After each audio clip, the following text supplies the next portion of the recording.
ꯃꯌꯥꯝꯕꯨ ꯑꯍꯥꯟꯕꯃꯛꯇꯗ ꯆꯦꯅꯦꯜ ꯑꯁꯤꯒꯤ ꯃꯥꯏꯀꯩꯗꯒꯤ ꯇꯔꯥꯝꯅ ꯑꯣꯛꯆꯕꯒ ꯂꯣꯏꯅꯅ ꯄꯥꯟꯊꯣꯏ ꯃꯉꯥꯡꯅ ꯏꯀꯣꯛꯅꯣꯅ ꯈꯣꯏꯔꯝꯖꯔꯤ꯫ ꯉꯁꯤꯁꯨ ꯃꯍꯧꯁꯥꯒꯨꯝꯅ ꯃꯌꯥꯝꯒꯤꯗꯃꯛꯇ ꯌꯥꯝꯅ ꯅꯨꯡꯉꯥꯏꯔꯕ ꯋꯥꯔꯤ ꯃꯆꯥ ꯑꯃ ꯄꯨꯗꯨꯅ ꯂꯥꯛꯆꯔꯦ꯫ ꯋꯥꯔꯤ ꯑꯁꯤꯕꯨ ꯊꯥꯕꯤꯔꯛꯄꯅ ꯇꯤꯅꯥ ꯊꯣꯛꯆꯣꯝ꯫ ꯍꯧꯖꯤꯛ ꯃꯌꯥꯝꯒꯤ ꯃꯐꯝꯗ ꯋꯥꯔꯤ ꯑꯁꯤ ꯈꯨꯗꯣꯜ ꯇꯝꯖꯔꯤ꯫ ꯃꯌꯥꯝ ꯄꯨꯟꯅ ꯇꯥꯃꯤꯟꯅꯔꯁꯤ꯫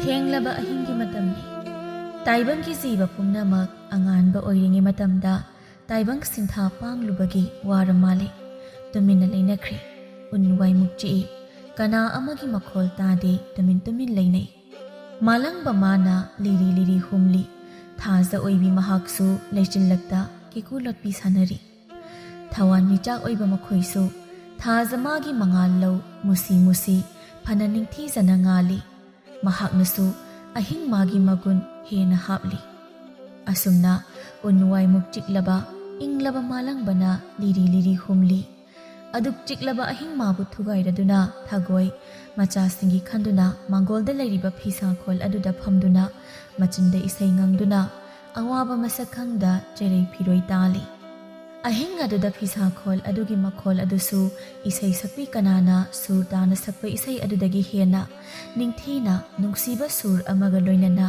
ꯃꯥꯂꯪꯕꯒꯤ ꯂꯛꯇ ꯇꯤꯟꯗꯨꯅ ꯈꯨꯜ ꯂꯩꯀꯥꯏ ꯄꯨꯝꯕꯗ ꯅꯨꯡꯁꯤꯔꯕ ꯊꯥꯕꯂꯩ ꯂꯩꯅꯝ ꯌꯦꯟꯕꯒꯨꯝ ꯌꯦꯜꯂꯤ꯫ ꯃꯥꯒꯤ ꯐꯤꯁꯥꯈꯣꯜ ꯑꯗꯨꯅ ꯀꯅꯥ ꯑꯃꯗꯗꯤ ꯅꯥꯎꯁꯨꯝ ꯏꯁꯩ ꯑꯣꯏꯅ ꯊꯣꯛꯂꯤ꯫ ꯑꯗꯨꯕꯨ ꯀꯅꯥ ꯑꯃꯗꯤ ꯇꯨꯝꯕ ꯌꯥꯗꯦ ꯍꯥꯏꯗꯨꯅ ꯁꯥꯎꯗꯕꯁꯨ ꯅꯠꯇꯦ꯫ ꯅꯨꯡꯕꯨ ꯅꯨꯡꯁꯤꯔꯕꯗꯤ ꯐꯅꯕꯨ ꯈꯜꯂꯕꯗꯤ ꯍꯤꯔꯝ ꯈꯨꯗꯤꯡꯃꯛꯇ ꯄꯪꯅꯨꯡꯗ ꯅꯨꯡꯁꯤ꯫ ꯑꯗꯨꯒ ꯅꯨꯡꯁꯤꯗ꯭ꯔꯕꯗꯤ ꯐꯅ ꯐꯕ ꯊꯕꯛ ꯇꯧꯔꯕꯁꯨ ꯍꯨ ꯇꯔꯦꯠ ꯃꯨꯛꯈꯥꯏ ꯍꯥꯏꯕꯗꯨꯅꯤ꯫ ꯊꯒꯣꯏ ꯐꯤꯁꯥꯈꯣꯜ ꯑꯗꯨꯗ ꯊꯦꯡꯂꯦ ꯈꯟꯗꯨꯅ ꯐꯤ ꯁꯥꯔꯤꯕ ꯑꯗꯨ ꯂꯣꯏꯁꯤꯜꯂꯤ꯫ ꯑꯗꯨꯒ ꯂꯪꯆꯥꯛ ꯆꯥꯛꯇꯨꯅ ꯂꯩꯔꯤꯕ ꯃꯆꯥꯅꯨꯄꯤ ꯆꯥꯎꯕꯗ ꯑꯣꯟꯁꯤꯟꯗꯨꯅ "ꯏꯃꯥꯒꯤ ꯏꯕꯦꯝꯃ ꯆꯥꯎꯕ."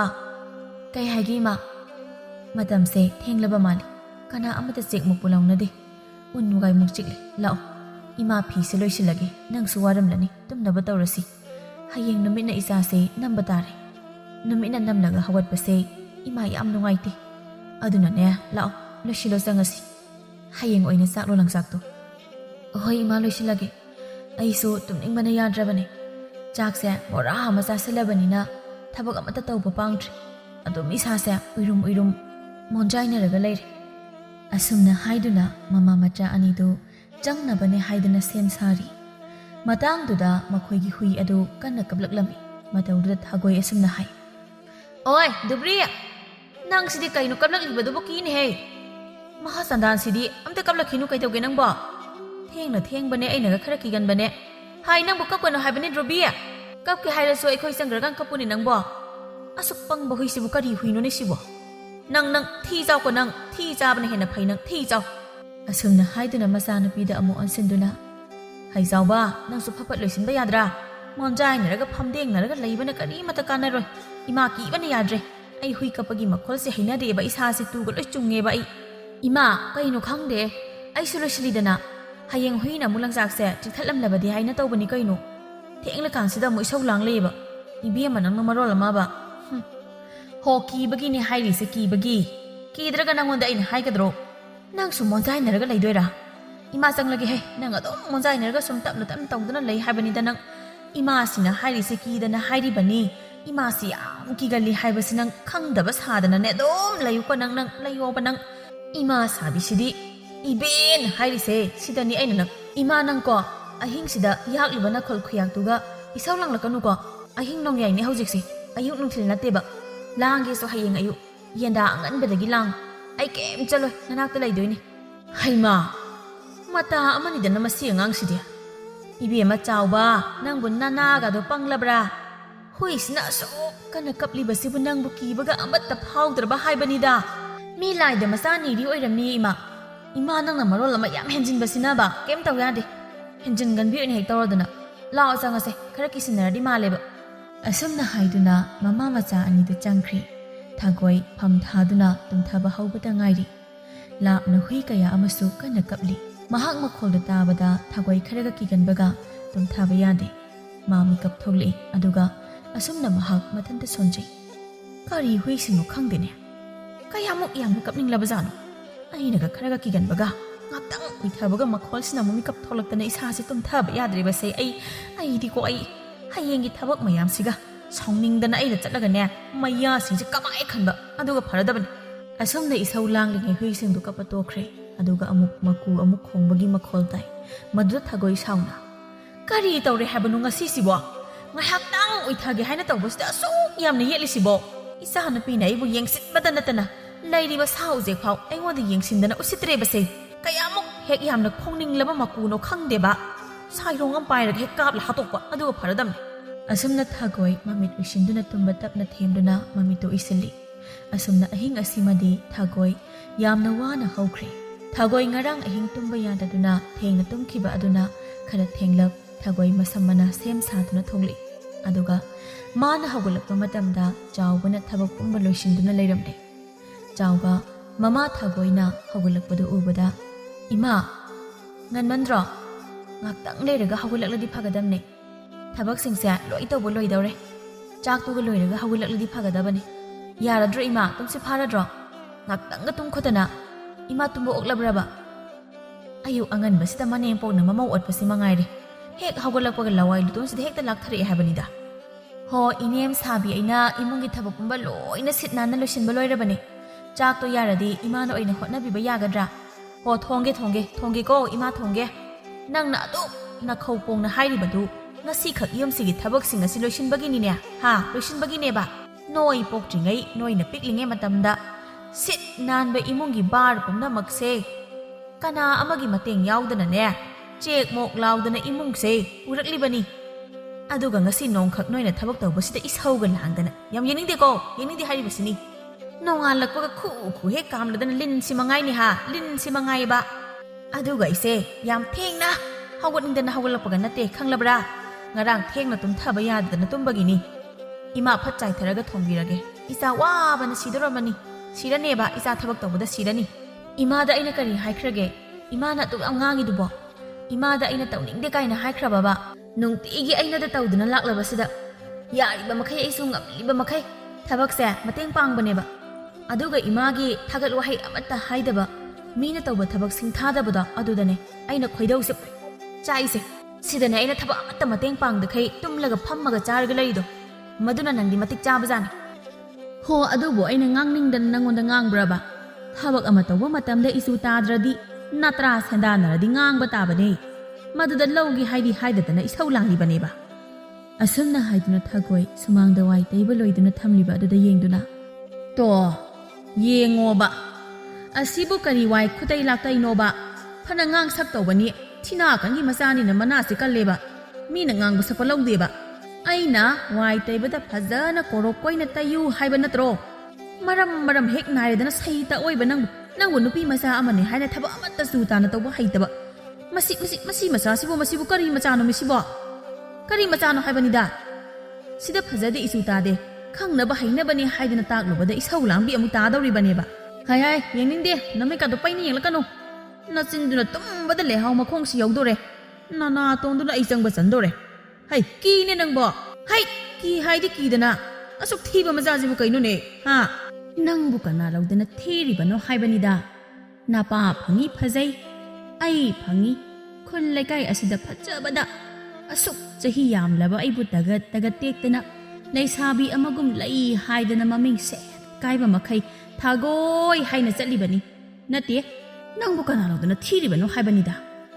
ꯍꯥꯏꯁꯨ ꯍꯥꯏꯕꯅꯤ 이마나 ꯉꯥꯡꯅꯤꯡꯗꯅ ꯉꯥꯡꯕꯒ ꯅꯠꯇꯦ ꯑꯣꯟꯊꯣꯛꯅꯁꯨ ꯊꯤꯈ꯭ꯔꯦ ꯍꯥꯏꯕ 이ꯆꯥꯅꯤ ꯀꯥꯏꯅ ꯃꯤꯌꯥꯝꯃꯥꯡꯗ ꯍꯥꯏꯗꯣꯛ ꯇꯜꯂꯦ ꯄꯨꯊꯣꯛꯀꯗꯕ ꯏꯀꯥꯏꯌꯦꯕ ꯑꯩ 이마 ꯑꯗ ꯌꯥꯝ ꯈꯣꯡꯒꯜ ꯇꯥꯕꯤ ꯁꯥꯗꯅ ꯉꯥꯡꯗꯅ ꯂꯩꯇ꯭ꯔꯁꯨ ꯍꯛꯆꯥꯡ ꯁꯦꯡꯗꯣꯛꯂꯨꯕ ꯌꯥꯔꯦ 이마ꯒꯤ ꯃꯒꯨꯟꯅꯦ ꯑꯩ ꯆꯞ ꯆꯥꯅ ꯈꯪꯉꯦꯕ ꯍꯣꯏ ꯍꯩ ꯅꯪꯅ ꯍꯥꯏꯗ꯭ꯔꯁꯨ ꯏꯃꯥ ꯂꯣꯏꯅ ꯈꯪꯉꯤ 이ꯅꯦꯝ ꯐꯠꯇꯕꯤ ꯃꯃꯧꯅ ꯊꯕꯛ ꯇꯧꯕꯗ ꯈꯣꯡꯀꯥꯞ ꯈꯨꯗꯤꯡꯒꯤ ꯌꯦꯡꯁꯤꯟꯕꯤ 이ꯅꯦꯝꯒꯨꯝ ꯇꯧꯔꯛꯀꯅꯨ ꯑꯗꯨꯗꯅꯤ ꯑꯩꯅ 이ꯅꯦꯝ ꯁꯥꯕꯤ ꯍꯥꯏꯅ ꯍꯥꯏꯔꯤꯗꯣ ꯑꯁꯨꯝꯅ ꯅꯨꯡꯊꯤꯜꯒꯤ ꯃꯇꯝꯅꯤ ꯃꯃꯥꯡ ꯂꯩꯀꯥꯏꯒꯤ ꯆꯥꯛꯌꯥꯝ ꯄꯣꯛꯄꯤ ꯀꯤꯇꯣꯀꯤꯒꯤ ꯃꯆꯥꯅꯨꯄꯤ ꯈꯔ ꯁꯣꯅꯣ ꯊꯣꯡꯕꯤ ꯑꯃ ꯂꯩꯇꯦ ꯍꯥꯏꯅ ꯄꯥꯎ ꯇꯥꯕꯗꯒꯤ ꯃꯌꯥꯝ ꯃꯍꯩ ꯃꯊꯧ ꯃꯉꯝ ꯄꯥꯡꯊꯣꯛꯂꯨꯕꯒꯤ ꯍꯟꯅꯔꯛꯄꯗꯨ ꯎꯔꯗꯨꯅ ꯃꯈꯣꯏ ꯃꯧ ꯈꯔ ꯄꯨꯟꯗꯨꯅ ꯋꯥꯔꯤ ꯁꯥꯟꯅꯔꯤ ꯊꯒꯣꯏꯅ ꯃꯈꯨꯠ ꯃꯁꯥ ꯇꯧꯗꯨꯅ ꯋꯥꯔꯤ ꯀꯟꯅ ꯂꯤꯔꯤ ꯏꯕꯦꯝꯃ ꯅꯆꯤꯜ ꯊꯤ ꯍꯥꯏꯅꯤ ꯉꯔꯥꯡꯁꯦ ꯅꯣꯏ ꯈꯪꯕ꯭ꯔꯥ ꯑꯩꯈꯣꯏꯗꯤ ꯐꯤꯁꯦ ꯑꯗꯨꯝ ꯈꯔ ꯊꯦꯡꯅ ꯁꯥꯏꯗꯅ ꯅꯨꯄꯤ ꯑꯃꯅ ꯁꯥꯏꯅꯦ ꯂꯩꯀꯥꯏꯁꯤꯗ ꯊꯕꯛ ꯐꯕꯗ ꯊꯥꯒꯣꯏ ꯍꯥꯏꯅ ꯃꯃꯤꯡꯁꯦ ꯀꯥꯏꯅ ꯆꯠꯂꯤꯕꯅꯤ ꯑꯗꯨ ꯀꯩꯗꯧꯔꯕ ꯉꯥꯏꯈꯣꯁꯦ ꯋꯥ ꯃꯔꯛ ꯑꯝꯇ ꯊꯠꯂꯛꯈꯤꯅꯨ ꯉꯔꯥꯡꯁꯦ ꯊꯦꯡꯂꯦ ꯀꯅꯥꯝꯇ ꯍꯦꯛ ꯆꯦꯛꯃꯣꯛ ꯂꯥꯎꯗ꯭ꯔꯦ ꯀꯅꯥꯒꯤ ꯇꯤꯟ ꯀꯥꯡ ꯕꯁꯇꯨ ꯄꯥꯟꯕ ꯄꯨꯝꯅꯃꯛ ꯆꯨꯞꯆꯥꯞꯇꯅꯤ ꯂꯩꯔꯤꯕ ꯑꯗ ꯑꯩꯁꯦ ꯐꯤꯁꯦ ꯐꯪꯖꯤꯜꯂꯒꯦ ꯍꯥꯏꯅ ꯊꯦꯡꯉꯁꯨ ꯊꯦꯡꯅ ꯁꯥꯔꯦ ꯑꯩꯒꯤ ꯏꯆꯥ ꯅꯨꯄꯤ ꯆꯥꯎꯕꯗꯣ ꯃꯗꯨꯅ ꯂꯪꯆꯥꯛ ꯆꯥꯛꯂꯤꯕ ꯑꯩꯒꯤ ꯅꯥꯛꯁꯤꯗ ꯑꯗꯨꯗ ꯑꯩꯅ ꯐꯤꯁꯦ ꯐꯪꯗꯗꯤ ꯐꯪꯖꯤꯜꯂꯒꯦ ꯍꯥꯏꯅ ꯋꯥꯔꯁꯨ ꯋꯥꯅ ꯍꯌꯦꯡꯒꯤ ꯐꯤꯁꯦ ꯄꯤꯗ ꯌꯥꯗꯦ ꯍꯥꯏꯅ ꯐꯪꯖꯤꯜꯂꯦ ꯑꯩꯁꯦ ꯎꯆꯤꯟ ꯅꯥꯆꯤꯟ ꯑꯗꯨꯒꯗꯤ ꯑꯩꯅ ꯑꯩꯒꯤ ꯏꯆꯥ ꯅꯨꯄꯤꯁꯤꯗ ꯍꯩ ꯆꯥꯎꯕ ꯆꯪꯅꯕ ꯇꯧꯔꯁꯤ ꯀꯅꯥꯝꯇ ꯆꯦꯛꯃꯣꯛ ꯂꯥꯎꯅꯗ꯭ꯔꯦ ꯏꯃꯥ ꯌꯥꯝ ꯋꯥꯔꯦ ꯆꯪꯂꯁꯤꯅꯦꯅ ꯑꯩꯅ ꯍꯥꯏꯕ ꯑꯗ ꯃꯥꯅ ꯏꯃꯥ ꯉꯥꯏꯈꯣ ꯑꯩ ꯑꯝꯇ ꯁꯤꯁꯦ ꯂꯪꯆꯥꯛꯁꯦ ꯑꯃꯨꯛꯇ ꯃꯄꯨꯡ ꯐꯥꯖꯤꯜꯂꯝꯈꯤꯒꯦꯅ ꯍꯥꯏꯕ ꯑꯗ ꯑꯩꯁꯦ ꯉꯥꯏꯔꯒ ꯂꯩꯕꯁꯤꯗ ꯑꯩꯈꯣꯏ ꯍꯨꯏ ꯑꯃ ꯂꯩꯕꯗೋ ꯃꯗꯨꯗ ꯍꯦꯛꯇ ꯀꯞꯈꯠꯂꯛꯄꯅꯦꯃꯤ ꯑꯗ ꯑꯩꯁꯦ ꯀꯤꯗꯅ ꯅꯨꯡꯗꯥꯡꯁꯤꯗ ꯍꯦꯛꯇ ꯏꯁꯧ ꯂꯥꯡꯕꯅꯤ ꯑꯗ ꯃꯥꯁꯨ ꯂꯣꯏꯔꯒ ꯏꯕꯥꯅꯤꯁꯦ ꯐꯃꯨꯡꯗ ꯀꯥꯔꯦ ꯑꯗꯨꯒ ꯉꯥꯏꯍꯥꯛ ꯎꯏꯊꯕꯒ ꯍꯦꯛꯇ ꯍꯨꯏꯁꯦ ꯀꯞꯄꯁꯤꯅ ꯇꯨꯝꯗꯕ ꯌꯥꯗ꯭ꯔꯦꯅꯦꯍꯦ ꯑꯗꯒꯤ ꯐꯈ꯭ꯔꯦ ꯑꯗꯨꯒ ꯑꯃꯨꯛ ꯍꯦꯛꯇ ꯃꯀꯨꯁꯦ ꯂꯥꯛꯇꯅ ꯄꯤꯌꯨ ꯄꯤꯌꯨ ꯍꯥꯏꯅ ꯈꯣꯡꯕ ꯑꯗꯨꯒ ꯍꯦꯛꯇꯅꯦ ꯁꯤꯡꯁꯦ ꯍꯦꯛꯇ ꯈꯥꯏꯕꯅꯦꯃꯤ ꯀꯥꯏꯗ ꯈꯥꯏꯔꯤꯅꯣ ꯏꯆꯦ ꯈꯪꯗꯦ ꯑꯩꯁꯨ ꯃꯈꯣꯜ ꯇꯥꯔꯤꯅꯦ ꯑꯗꯨꯒ ꯑꯩꯈꯣꯏ ꯃꯅꯤꯡꯁꯤꯗ ꯄꯦꯗ꯭ꯔꯦꯛ ꯑꯗꯨꯝ ꯆꯠꯇꯅ ꯂꯩꯕꯅꯦ ꯑꯩꯅ ꯁꯤꯗꯤ ꯍꯌꯦꯡꯁꯦ ꯀꯩꯅꯣꯝꯃ ꯊꯣꯛꯄ ꯇꯥꯔꯦꯅ ꯈꯟꯕꯒ ꯇꯧꯕꯒꯅꯦ ꯆꯥꯛꯌꯥꯝꯄꯣꯛꯄꯤꯒꯤ ꯃꯆꯥꯅꯨꯄꯤ ꯁꯣꯅꯣ ꯊꯨꯡꯕꯤꯗꯣ ꯁꯤꯔꯦꯅ ꯄꯥꯎ ꯂꯥꯛꯑꯦ ꯑꯗ ꯑꯩ ꯋꯥꯈꯜ ꯌꯥꯡꯂꯕꯅꯦ ꯀꯔꯤ ꯊꯣꯛꯀꯗ꯭ꯔꯥ ꯍꯥꯏꯅ ꯄꯥꯈꯠꯂꯨꯔꯕꯅꯦꯃꯤ ꯑꯩꯁꯦ ꯅꯣꯏ ꯇꯥꯗꯒ ꯏꯆꯥ ꯅꯨꯄꯥꯒꯁꯨ ꯊꯕꯛ ꯃꯐꯝꯗꯨꯗ ꯂꯩꯈꯤꯕꯗꯨꯗ ꯅꯨꯄꯤ ꯑꯃꯅ ꯊꯒꯣꯏꯒꯤ ꯋꯥꯔꯤꯗꯨ ꯇꯥꯔꯒ ꯐꯔꯦ ꯃꯉꯣꯟꯗ ꯁꯤꯟꯅꯈ꯭ꯔꯕꯅꯤ ꯈꯟꯗꯣꯛꯑꯣꯍꯦ ꯑꯗꯣ ꯃꯗꯨꯕꯨ ꯅꯥꯔꯒ ꯁꯤꯔꯤꯖꯥꯠꯂꯣ ꯅꯠꯇ꯭ꯔꯒꯅ ꯀꯃꯥꯏꯅ ꯇꯧꯔꯤꯖꯥꯠꯅꯣ ꯃꯗꯨꯒꯤ ꯑꯉꯥꯡꯗꯨ ꯃꯊꯣꯡ ꯂꯥꯏꯃꯗꯤ ꯆꯥꯗꯕꯅꯤꯍꯦ ꯍꯣꯔꯦꯟ ꯃꯣꯏ ꯏꯃꯨꯡ ꯑꯩꯈꯣꯏꯒꯤ ꯈꯨꯟꯒꯁꯦ ꯇꯝꯅꯕ꯭ꯔꯥ ꯈꯪꯄꯣꯠ ꯅꯠꯇꯦ ꯑꯊꯦꯡ ꯑꯃꯝꯗꯒ ꯆꯠꯄ ꯌꯥꯕ ꯅꯠꯇꯦ ꯆꯥꯛꯉꯟ ꯆꯥꯔꯒ ꯍꯦꯛꯇ ꯇꯨꯝꯕ ꯍꯥꯏꯗꯨꯅꯤ ꯑꯩꯗꯤ ꯉꯁꯤ ꯐꯤꯒ ꯑꯃꯠꯇ ꯁꯥꯔꯔꯣꯏ ꯅꯨꯄꯤ ꯑꯃꯅ ꯏꯆꯦ ꯅꯍꯥꯟꯁꯨ ꯑꯩꯅ ꯀꯩꯊꯦꯜꯗ ꯆꯠꯂꯨꯔꯒ ꯍꯜꯂꯛꯄꯗꯅꯦ ꯈꯨꯟꯒꯤ ꯈꯨꯟꯖꯤꯟꯗ ꯊꯦꯡꯅꯩꯌꯦ ꯑꯗꯨꯗ ꯅꯨꯡꯁꯤꯗꯅ ꯑꯩꯅ ꯏꯆꯝ ꯆꯝꯅ ꯀꯧꯔꯨꯕꯅꯤ ꯑꯗ ꯍꯦꯛꯇ ꯃꯆꯤꯟꯗ ꯊꯤꯔꯝꯂꯒꯅꯦ ꯃꯇꯤꯟ ꯁꯤꯠꯆꯤꯜꯂꯝꯂꯒ ꯆꯦꯟꯈꯤꯕꯒꯤ ꯋꯥꯅꯤ ꯃꯊꯣꯡ ꯂꯥꯏꯃ ꯆꯥꯕ ꯅꯠꯇꯦ ꯃꯦꯝꯆꯥꯅ ꯍꯣ ꯑꯗꯨꯅꯦ ꯀꯌꯥꯝꯁꯨ ꯆꯥꯅꯤ ꯍꯥꯏꯒꯦ ꯃꯥꯁꯨ ꯑꯉꯛꯄ ꯍꯥꯏꯕꯗꯨꯅꯤ ꯑꯉꯥꯡꯗꯣ 110 ꯄꯣꯛꯁꯜꯂꯦ ꯑꯗꯨꯒ ꯃꯋꯥꯗꯨꯅ ꯌꯨ ꯊꯛꯇꯅ ꯑꯗꯨꯝ ꯂꯩ ꯑꯩꯅ ꯍꯥꯏꯗꯤ ꯄꯣꯛꯀꯦꯁꯨ 3-4 ꯄꯣꯛꯑꯣ ꯍꯥꯏꯕꯅꯤꯗ ꯑꯗꯨꯗꯤ ꯅꯠꯇꯦ ꯅꯣꯡꯈꯣꯡ ꯈꯨꯗꯤꯡꯒꯤ ꯍꯦꯛ ꯄꯣꯛꯄ ꯑꯣꯏꯅ ꯇꯧꯔꯗꯅ ꯃꯥꯒꯤ ꯃꯆꯥꯁꯤꯡꯗꯨꯕꯨ ꯃꯥꯕꯨ ꯈꯪꯂꯝꯈꯤꯗ꯭ꯔꯥ ꯍꯥꯏꯕꯅꯤ ꯑꯗꯣ ꯃꯣꯏ ꯃꯆꯥꯅꯨꯄꯤꯁꯤꯡꯗꯣ ꯏꯕꯦꯝꯃ ꯑꯣꯟꯊꯣꯛꯅ ꯐꯈ꯭ꯔꯦ ꯃꯁꯛ ꯍꯥꯏꯔ ꯀꯩꯁꯨ ꯐꯖꯕ ꯅꯠꯇꯦ ꯑꯗꯨꯕꯨ ꯅꯨꯄꯥꯁꯤꯅꯅꯦ ꯃꯁꯛ ꯐꯖꯕ ꯁꯦꯜ ꯄꯥꯏꯕ ꯉꯥꯛꯇꯅꯤ ꯄꯥꯜꯂꯤꯁꯦ ꯈꯪꯂꯕ꯭ꯔꯥ ꯊꯔꯣꯅ ꯑꯁ ꯏꯆꯦ ꯇꯣꯛꯁꯤꯗ ꯀꯌꯥꯝꯁꯨ ꯆꯥꯅꯤ ꯍꯥꯏꯒꯦ ꯃꯣꯏꯅ ꯇꯧꯕꯕꯣ ꯅꯨꯄꯥ ꯍꯦꯛ ꯎꯕꯒ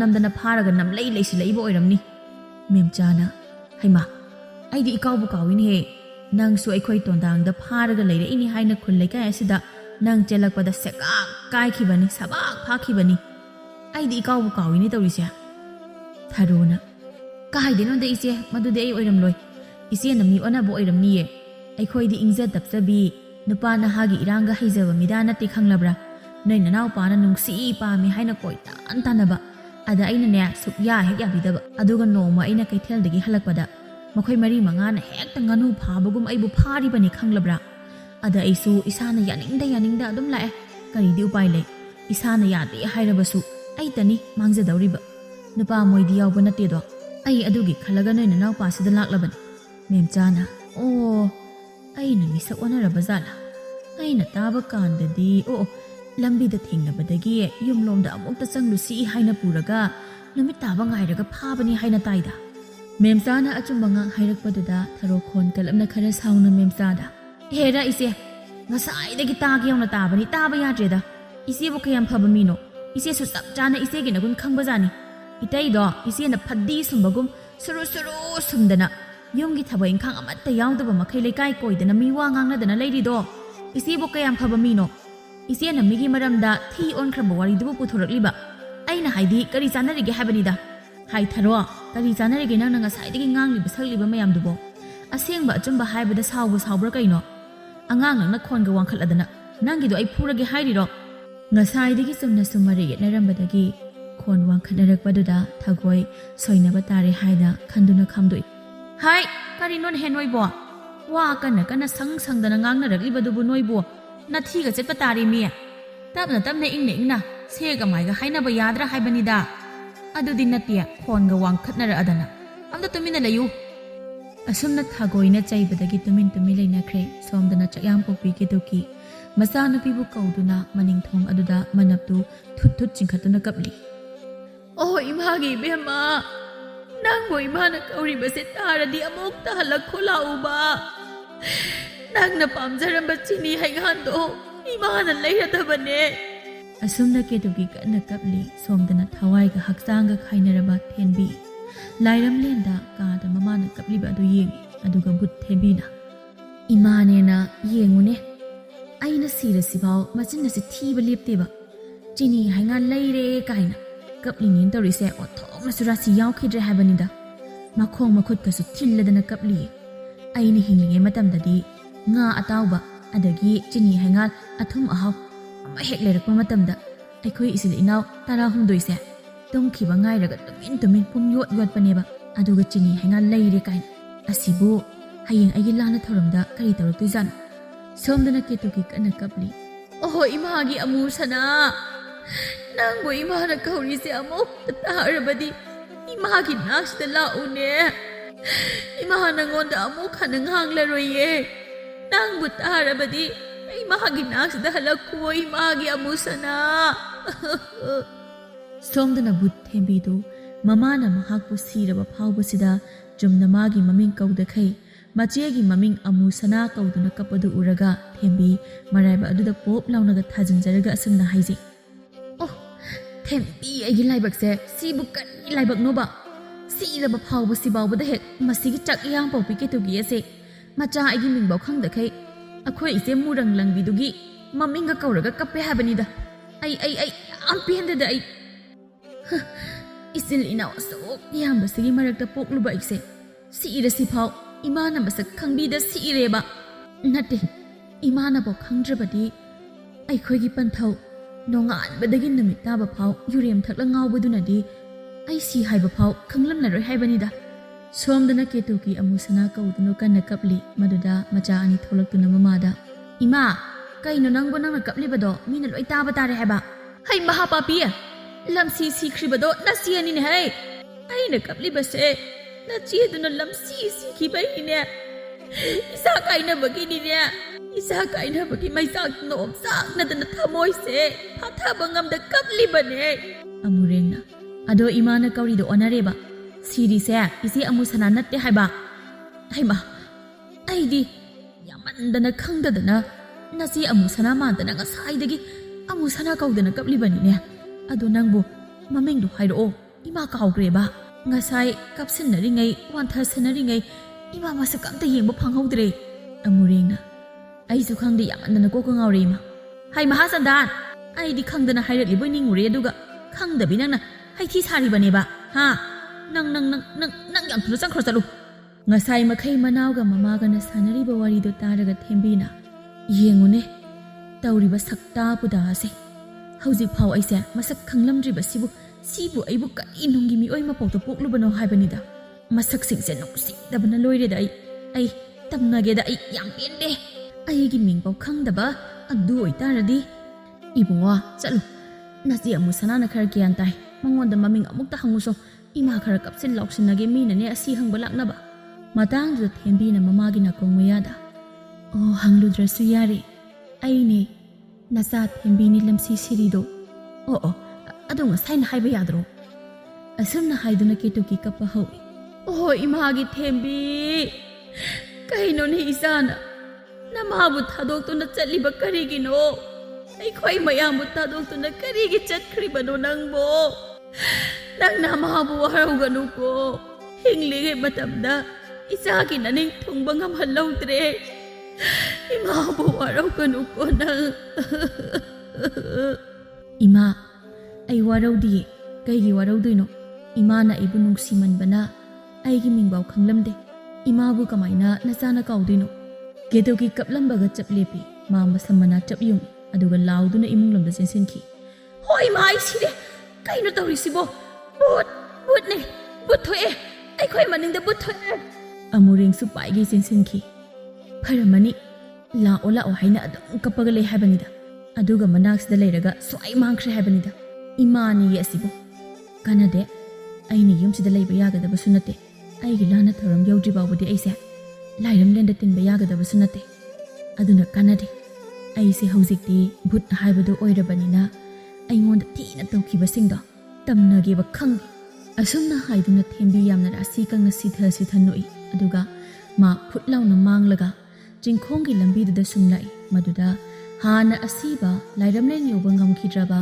ꯊꯋꯥꯏ ꯈꯔꯒ ꯈꯣꯡꯅꯥꯡ ꯄꯥꯝꯕꯤ ꯑꯗꯨꯒꯤ ꯃꯁꯥ ꯑꯗꯨꯗ ꯐꯝꯗꯨꯅ ꯋꯥꯊꯤ ꯉꯥꯡꯅꯔꯤ ꯚꯨꯠ ꯑꯇꯥꯡꯕꯤꯅ ꯑꯣ ꯈꯨꯟ ꯂꯩꯀꯥꯏ ꯑꯁꯤꯗ ꯑꯇꯥꯡꯕꯤ ꯍꯥꯏꯈ꯭ꯔꯗꯤ ꯂꯣꯏꯔꯦ ꯈꯪꯂꯕ꯭ꯔꯥ ꯏꯕꯦꯝꯃ ꯁꯦ ꯐꯈ꯭ꯔꯕ ꯌꯥꯝꯅ ꯐꯈ꯭ꯔꯕ ꯏꯁꯥ ꯊꯥꯒꯠꯂꯦ ꯍꯥꯏꯒꯗ꯭ꯔꯥ ꯑꯩꯅꯅꯦ ꯍꯤꯡꯂꯤꯉꯩ ꯃꯇꯝꯁꯤꯗ ꯌꯨꯝꯁꯤꯗ ꯂꯩꯔꯤꯕ ꯃꯤꯑꯣꯏ ꯄꯨꯝꯅꯃꯛꯁꯦ ꯃꯈꯨꯠꯇ ꯍꯥꯝꯂꯒꯅꯤ ꯄꯤꯖꯔꯤꯕ ꯂꯩꯔꯤꯕ ꯏꯅꯝꯃ ꯇꯥꯆꯧ ꯏꯃꯥ ꯏꯄꯥ ꯄꯨꯝꯅꯃꯛ ꯃꯈꯨꯠꯇ ꯍꯥꯝꯂꯒꯅꯤ ꯃꯣꯏꯅ ꯄꯨꯁꯤꯜꯂꯛꯄꯇꯪ ꯑꯩꯅ ꯂꯣꯏꯅ ꯁꯤꯠ ꯅꯥꯟꯕ ꯃꯈꯩ ꯎꯐꯨꯜ ꯃꯔꯤꯛ ꯑꯃ ꯊꯥꯡꯗ ꯍꯣꯠꯅꯔꯤꯕꯅꯤ ꯏꯁꯥꯒꯁꯦ ꯅꯥꯟꯕꯗ ꯁꯛꯀꯁꯦ ꯐꯖꯕꯗ ꯑꯇꯥꯡ ꯍꯥꯏꯅ ꯃꯃꯤꯡ ꯆꯠꯂꯤꯅꯤ ꯚꯨꯠ ꯃꯤꯠꯂꯥꯎꯕꯤꯅ ꯏꯁ ꯃꯥꯏꯗ ꯎꯍꯧꯗ꯭ꯔꯦ ꯈꯪꯂꯔꯣꯏ ꯃꯇꯥꯒꯨꯝ ꯄꯉꯥꯡꯗ ꯍꯦꯛ ꯉꯥꯡꯁꯛ ꯇꯧꯒꯅꯨꯗ ꯏꯁꯥꯅ ꯊꯥꯒꯠꯂꯒ ꯀꯥꯆꯤꯟ ꯀꯣꯌꯥ ꯌꯧꯏ ꯍꯥꯏꯕꯗꯣ ꯃꯗꯨꯅꯤ ꯅꯪꯅ ꯇꯧꯔꯤꯁꯦ ꯏꯕꯦꯝꯃ ꯅꯁꯛ ꯁꯛꯇꯥꯗꯨꯒ ꯅꯁꯛꯇꯨꯒ ꯀꯥꯏꯅ ꯍꯥꯏꯔꯛꯄꯗꯨꯗ ꯚꯨꯠ ꯑꯇꯥꯡꯕꯤꯅ ꯀꯔꯤ ꯅꯁꯛ ꯁꯛꯇꯥꯗꯨꯒ ꯀꯥꯏꯗꯤ ꯀꯩꯅꯣ ꯅꯪꯒꯤ ꯆꯦꯍꯦꯔꯥꯗꯣ ꯃꯤꯡꯁꯦꯜꯗꯒ ꯑꯃꯠꯇ ꯌꯦꯡꯗ꯭ꯔꯕꯣ ꯍꯥ ꯃꯥꯏꯔꯦꯟ ꯑꯅꯣꯏꯕꯤ ꯍꯦꯛ ꯃꯥꯜꯂꯗꯅ ꯅꯁꯝꯅꯦꯅ ꯁꯤꯠ ꯅꯥꯟꯅ ꯑꯝꯇꯁꯨ ꯍꯧꯗ꯭ꯔꯦ ꯅꯃꯤꯠꯇꯨꯅ ꯆꯞꯐꯨꯃꯨꯛ ꯍꯦꯛ ꯂꯥꯎꯏꯅꯦ ꯑꯩꯁꯨ ꯚꯨꯠꯅꯦ ꯍꯥꯏꯖꯕꯒꯤ ꯋꯥꯅꯤ ꯅꯪꯒꯤ ꯅꯁꯛꯇꯨ ꯎꯕꯗ ꯃꯤꯍꯨꯜ ꯄꯥꯏꯊꯣꯛꯀꯦ ꯇꯧꯏꯅꯦ ꯁꯛꯇꯥꯁꯤꯗꯤ ꯚꯨꯠ ꯀꯣꯛꯐꯥꯏ ꯆꯨꯖꯥꯛ ꯍꯦꯛ ꯃꯥꯜꯂꯗꯅ ꯀꯔꯤ ꯊꯣꯛꯑꯦꯅ ꯇꯧꯔꯤꯅꯣ ꯑꯩꯅ ꯈꯔ ꯐꯖꯕꯁꯤꯗ ꯀꯂꯛꯇꯅ ꯇꯧꯔꯤꯕ ꯑꯣꯏꯔꯝꯅꯤꯅꯦ ꯑꯝꯇꯕꯨ ꯅꯣꯛꯁꯤꯟꯒꯦ ꯇꯁ ꯀꯝꯗꯧꯏ ꯚꯨꯠ ꯃꯤꯠꯂꯥꯎꯕꯤꯅ ꯍꯩꯃꯥ ꯌꯥꯝ ꯎꯁꯤꯠꯇꯤꯌꯦ ꯅꯪꯅ ꯑꯩꯉꯣꯟꯗ ꯅꯣꯛꯅꯕꯒ ꯁꯥꯔꯗꯅ ꯑꯣ ꯏꯕꯦꯝꯃ ꯅꯪꯒꯤꯁꯦ ꯁꯥꯕꯤꯅ ꯏꯃꯥ ꯅꯪꯒꯤ ꯅꯌꯥꯁꯤꯗꯤ ꯌꯥꯝ ꯆꯧꯏꯅ ꯍꯥꯏꯅ ꯅꯣꯛꯅꯕꯕꯨ ꯃꯥꯜꯂꯤꯅꯦ ꯅꯪꯒꯤ ꯅꯃꯤꯡ ꯑꯇꯥꯡ ꯍꯥꯏꯅ ꯀꯧꯔꯤꯗꯣ ꯅꯪ ꯅꯁꯥꯅ ꯈꯪꯖꯗ꯭ꯔꯣ ꯈꯪꯖꯗ꯭ꯔꯕ ꯅꯁꯝꯅꯦꯅ ꯆꯤꯡꯃꯥꯏ ꯑꯀꯣꯛꯄꯗ ꯎꯄꯥꯜ ꯑꯃꯅꯤ ꯍꯧꯕꯒꯨꯝ ꯂꯋꯥꯏ ꯂꯨꯇꯣꯟꯗꯨꯗ ꯍꯧꯗ ꯌꯥꯗꯗꯅ ꯂꯝꯃꯨ ꯍꯦꯛ ꯁꯥꯡꯒꯩ ꯍꯧꯔꯤꯗꯣ ꯑꯗꯨꯒꯨꯝꯕ ꯄꯥꯟꯒꯗꯕꯩ ꯁꯔꯨꯛꯄꯨꯗꯤ ꯑꯩ ꯁꯝꯒ ꯄꯥꯟꯖꯅꯤꯡꯗꯦ ꯈꯪꯂꯕ꯭ꯔꯥ ꯑꯩꯈꯣꯏ ꯀꯂꯛꯆꯗꯦꯕ ꯆꯨꯝ ꯑꯀꯪꯕꯤ ꯃꯥꯟꯕꯤ ꯚꯨꯠ ꯑꯇꯥꯡꯕꯤ ꯄꯦꯔꯤ ꯄꯦꯔꯤ ꯑꯩꯅ ꯅꯪꯉꯣꯟꯗ ꯁꯤꯗꯈꯤꯕꯗꯤ ꯈꯖꯤ ꯈꯛꯇꯅꯤ ꯑꯗꯨꯒ ꯅꯪꯅ ꯑꯩꯉꯣꯟꯗ ꯁꯤꯗꯔꯤꯁꯤꯅ ꯊꯤ ꯃꯈꯥ ꯍꯟꯒꯨꯝ ꯑꯁꯨꯛ ꯀꯨꯏꯅ ꯂꯩꯃꯤꯟꯅꯔꯛꯄ ꯑꯁꯤꯗ ꯑꯩ ꯀꯩ ꯍꯥꯏꯈꯤꯒꯦ ꯅꯪꯉꯣꯟꯗ ꯅꯣꯡꯇ ꯑꯩ ꯌꯥꯝ ꯅꯨꯡꯉꯥꯏꯇꯦ ꯉꯁꯤꯗꯤ ꯑꯩꯅꯦ ꯄꯨꯛꯅꯤꯡ ꯌꯥꯝ ꯅꯨꯡꯁꯤ ꯍꯥꯏꯔꯤꯁꯤꯅꯤ ꯑꯝꯇꯕꯨ ꯀꯞꯀꯦ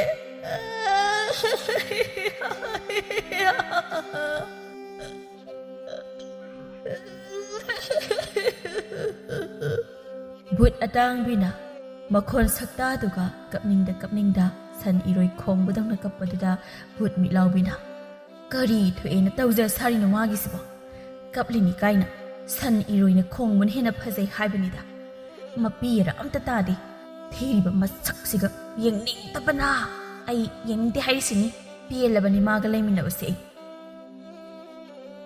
ꯑꯁꯨꯝꯅ ꯍꯥꯏꯗꯨꯅ ꯚꯨꯠ ꯃꯤꯠꯂꯥꯎꯕꯤꯅ ꯚꯨꯠ ꯑꯇꯥꯡꯕꯤꯗ ꯑꯣꯟꯁꯤꯟꯗꯨꯅ ꯍꯦ ꯌꯦꯡꯅꯤꯡꯗꯦ ꯀꯞꯇꯅꯒ ꯄꯦꯔꯤ ꯄꯦꯔꯤ ꯇꯧꯔꯗꯅ ꯋꯥ ꯑꯃꯠꯇ ꯍꯥꯏꯕ ꯌꯥꯕ ꯅꯠꯇꯦ ꯍꯧꯕꯅ ꯅꯪꯅ ꯍꯧꯔꯛꯂꯒ ꯑꯇꯣꯞꯄ ꯚꯨꯠ ꯂꯝꯁꯤ ꯁꯤꯕ ꯃꯥꯟꯕ ꯃꯥꯟꯕꯤ ꯃꯌꯥꯝꯗꯨꯅ ꯏꯕꯥꯅꯤ ꯎꯔꯒ ꯁꯣꯏꯗꯅ ꯅꯣꯛꯅꯕ ꯇꯥꯔꯦ ꯈꯔ ꯀꯞꯂꯗꯤ ꯌꯥꯔꯦ ꯇꯣꯛꯂꯣꯕ ꯑꯩ ꯅꯥꯀꯣꯡꯒꯁꯦ ꯏ ꯇꯥꯕ ꯇꯥꯔꯦ ꯑꯩ ꯅꯥꯒꯁꯦ ꯄꯪꯗꯅ ꯁꯤꯔꯅꯦꯕ ꯑꯝꯇ ꯀꯞꯄ ꯇꯣꯛꯑꯣꯁꯦ ꯑꯗꯨꯒꯤ ꯁꯔꯨꯛꯄꯨꯗꯤ ꯑꯥꯗ ꯅꯨꯄꯤ ꯑꯃ ꯊꯥꯎꯃꯩ ꯐꯥꯎꯕ ꯌꯥꯎꯗꯅ ꯂꯥꯛꯂꯤꯕ ꯑꯁꯦ ꯑꯩꯈꯣꯏꯕꯨ ꯎꯁꯤꯠꯇꯗꯅ ꯇꯧꯔꯤꯕꯅꯤ ꯂꯥꯛꯑꯣ ꯏꯕꯥꯅꯤ ꯆꯪꯗꯅ ꯍꯦꯛꯇ ꯇꯅꯁꯟꯁꯤ ꯚꯨꯠ ꯑꯇꯥꯡꯕꯤꯗꯨ ꯃꯄꯤꯒ ꯁꯠ ꯇꯩꯊꯣꯛꯇꯨꯅ ꯂꯥꯛꯂꯤꯕ ꯅꯨꯄꯤ ꯑꯗꯨꯗ ꯌꯦꯡꯂꯒ ꯏꯇꯥꯃꯤꯜ ꯑꯧꯕꯤ ꯑꯩꯗꯤ ꯍꯦꯛ ꯄꯥꯏꯊꯔꯦꯍꯦ ꯃꯁꯝ ꯑꯁꯥꯡꯕꯁꯤ ꯆꯤꯡꯂꯒ ꯂꯥꯛꯅꯒꯦ ꯇꯝꯅꯒꯦ ꯃꯥ ꯑꯩꯈꯣꯏꯕꯨ ꯎꯁꯤꯠꯇꯕꯒ ꯁꯥꯔꯗꯅ ꯈꯪꯗꯕ꯭ꯔꯥ ꯖꯥꯠꯂꯕ ꯃꯥ ꯍꯥꯏꯅꯕꯤ ꯃꯐꯝꯅꯤ ꯍꯥꯏꯕꯁꯤ ꯃꯥ ꯈꯪꯗꯕ꯭ꯔꯕ ꯈꯨꯜ ꯂꯩꯀꯥꯏ ꯑꯁꯤꯗ ꯌꯥꯆꯪꯂꯛꯄꯗꯤ ꯂꯥꯏꯔꯗꯅ ꯅꯣꯡꯊꯤꯜ ꯄꯕꯣꯞꯇꯐꯥꯎ ꯀꯤꯗꯅ ꯀꯅꯥ ꯑꯃꯠꯇ ꯆꯠꯅꯕ ꯅꯠꯇꯦ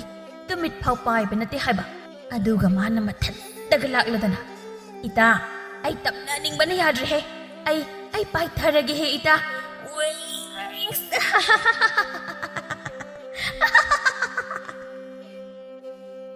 Bhoot mitlaubina.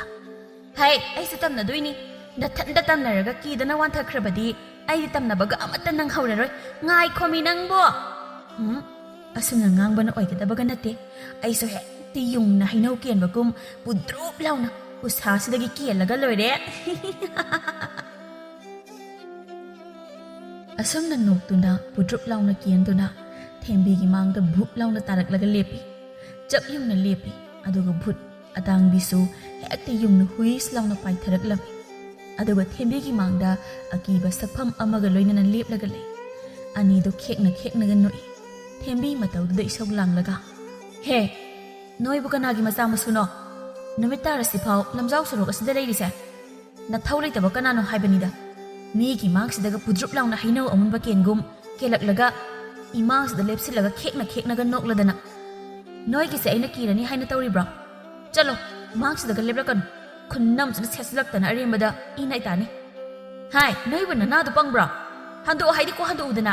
Sakta singsidie. Kari thuina tawja sarino. Asumna ngangduna Thembi makoibu inthoktuna chali. Matawda Bhoot atangbina. Haima, kaino pino siba. Masakasi masam asina loi khumjindana. Magi se akhoi urabadi soidana kirani haina khandana masam ase mamangda thadaraga kidaba saduna akhoi bu kinabani haidana tawribani. Itamil abiya law. Mana akhoi Bhoot sathibi masak phajabi anida asumna nganglambase ai yam pendeba. Mana ngamgibase ai thamoigase mingsel taraga kaibagum machet kaire. Law ibanigi sabtrado adu toksingema ai khoibu kidabri yengeba.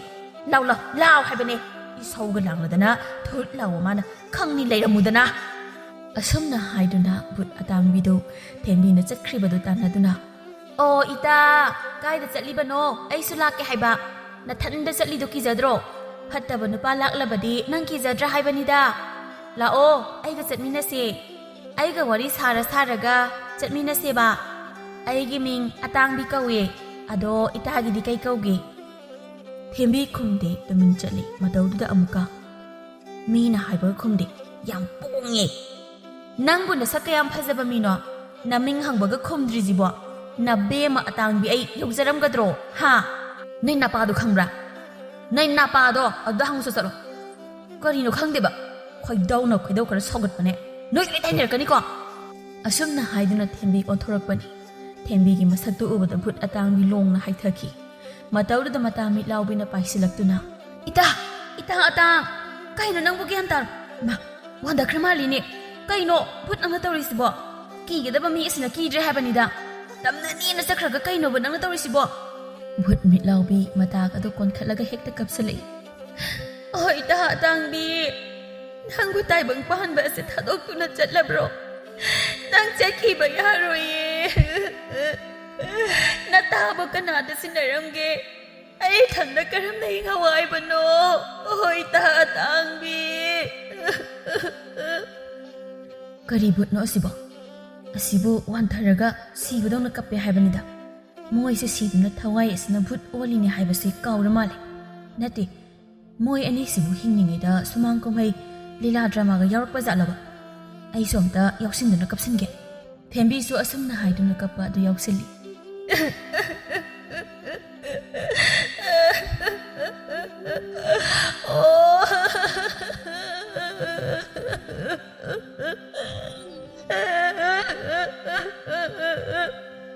Bhoot mitlaubina.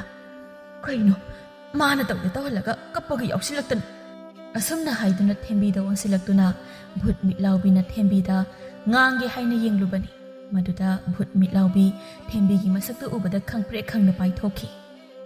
Mang ngahak Thembigi masaktu ubada kiduna ma masamak asi Bhoot ne haiba phau kauduna. Oi ma! Bhoot ne asidi! Bhoot ne! Ima! Ai siedana kaino tawrisibo! Oi ma! Nasasi batare! Kaino sibo! Asuk thiba sibo! Amta thengnajaraktriye! Kaino! Yenglakano wayonda! Thembi na mataududa asumna sairei. He! Kaino noina aigi sak uraga wanthasanadanaga. Noi natro aingonda tamnaribado. Aduga kaigino ba ai ubada kirise. Aduga he! Namit chapphumuk laubadu kotho haibra. Ha! Kai sanarige nangna ho ima ai sibatare asidi Bhoot ni kaina.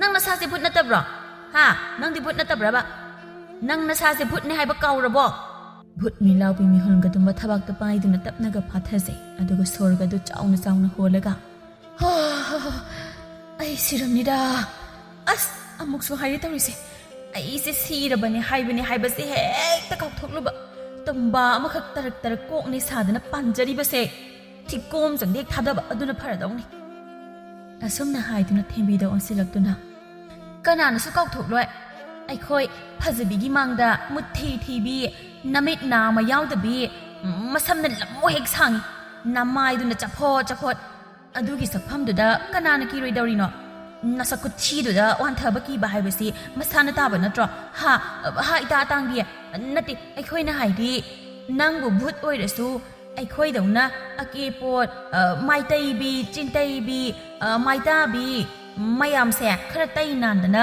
tawba yadro adu oiradi nangi hojiki sakphamse tawramdabasu yai haibanida adusu Bhoot lairabi maline karimate hektai khotan tawde haibanida Oh, ay di ngarang ta siraga Bhoot on bada ngairiye.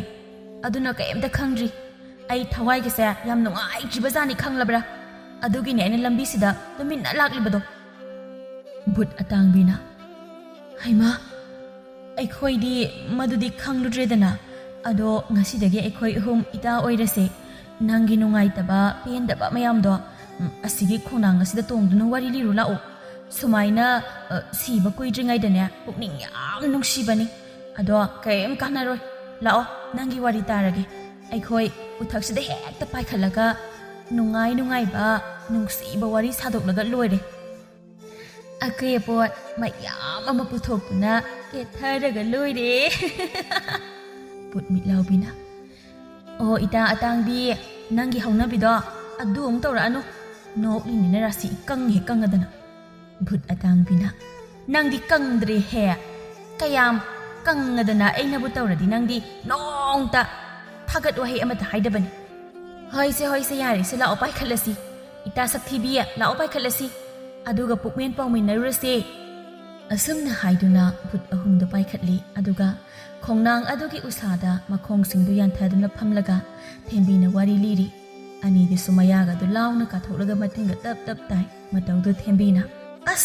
tukat jay laima naya singdom ta umsilo hayeng thida tongluba amana maraina na khanawdu da paisinjarani adumna haibadu anidu matin taribadu makhut singduna sachakanan thoi aduga wari makha tai thembi aina sirakliba asa amjut chadana wana sirakliba jani khanglabra Bhoot atangna kamaina khangdorige nangna wari diridana lige se ai Bhoot mitlaubina ngai ko nangi namana pa nachin nanaw kaya subano haibadu phajana anirak hanadana mamutta ana hairo ko liringe phajana liroba adudi haurage ko thembi asumna haidana makhon gadu khara semi aduga khawdimnaga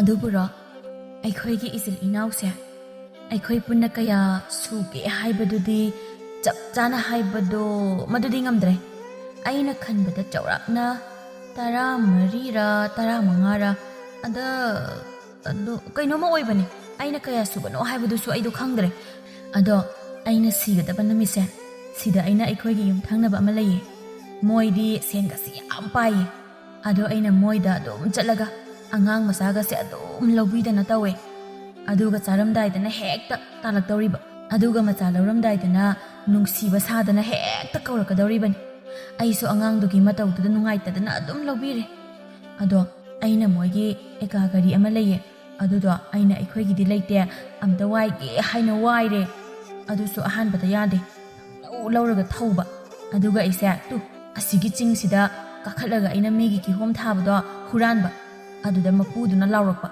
ada aidi eka gari do hekta tanareena phakhiba tareedana khallaga kanna tharakpani aduga madi tanaraktre aidi adum longsillaga sujillaga taraga tu mitche sida chaina thillaga sirini khangaba ayam pende khangaba aduga ne khangaba aini yam dana laklisi khangaba Bhoot atangbina hayo mi nangbo adum khanglabra kaino haibanida ko hairo aisa aikhoi imana aibu kauduna kapi haina jatlubane ada siriba masa ase karamba no khangdaba makai ꯑꯩꯈꯣꯏꯒꯤ ꯏꯆꯦ ꯑꯃꯨꯁꯅꯥ ꯀꯧꯕ ꯑꯃ ꯂꯩꯌꯦ ꯃꯗꯨ ꯑꯩꯅ ꯀꯧꯔꯒ ꯀꯞ ꯂꯩꯔꯝꯃꯤꯅꯦ ꯈꯪꯉꯕ ꯑꯗ ꯑꯩꯅ ꯈꯣꯏꯗꯧꯁꯦ ꯁꯥꯎꯗꯅ ꯃꯆꯤꯡ ꯑꯔꯥꯡꯕꯤ ꯂꯥꯛꯇꯅ ꯑꯣ ꯑꯩ ꯂꯩꯔꯦ ꯍꯥꯏꯅ ꯍꯦꯛꯇ ꯍꯥꯏꯔꯒ ꯃꯃꯥꯡꯗꯣ ꯐꯝꯖꯤꯟꯕ ꯑꯗꯒꯤꯅꯦ ꯄꯥꯏꯁꯤꯟꯈ꯭ꯔꯦ ꯈꯪꯉꯕ ꯏꯃꯨꯡꯗ ꯚꯨꯠ ꯃꯤꯠꯂꯥꯎꯕꯤꯗꯣ ꯊꯦꯝꯕꯤꯒꯤ ꯋꯥꯔꯤꯗꯨꯗ ꯅꯣꯛꯂꯒ ꯑꯣ ꯏꯃꯥ ꯑꯩꯗꯤ ꯁꯤꯔꯦꯗ ꯄꯨꯛꯀꯁꯦ ꯂꯣꯏ ꯅꯥꯔꯦ ꯍꯥꯏꯕ ꯑꯩꯗꯤ ꯌꯥꯝ ꯀꯞꯀꯗ꯭ꯔꯥ ꯍꯥꯏꯅ ꯈꯜꯂꯨꯕꯅꯦꯕ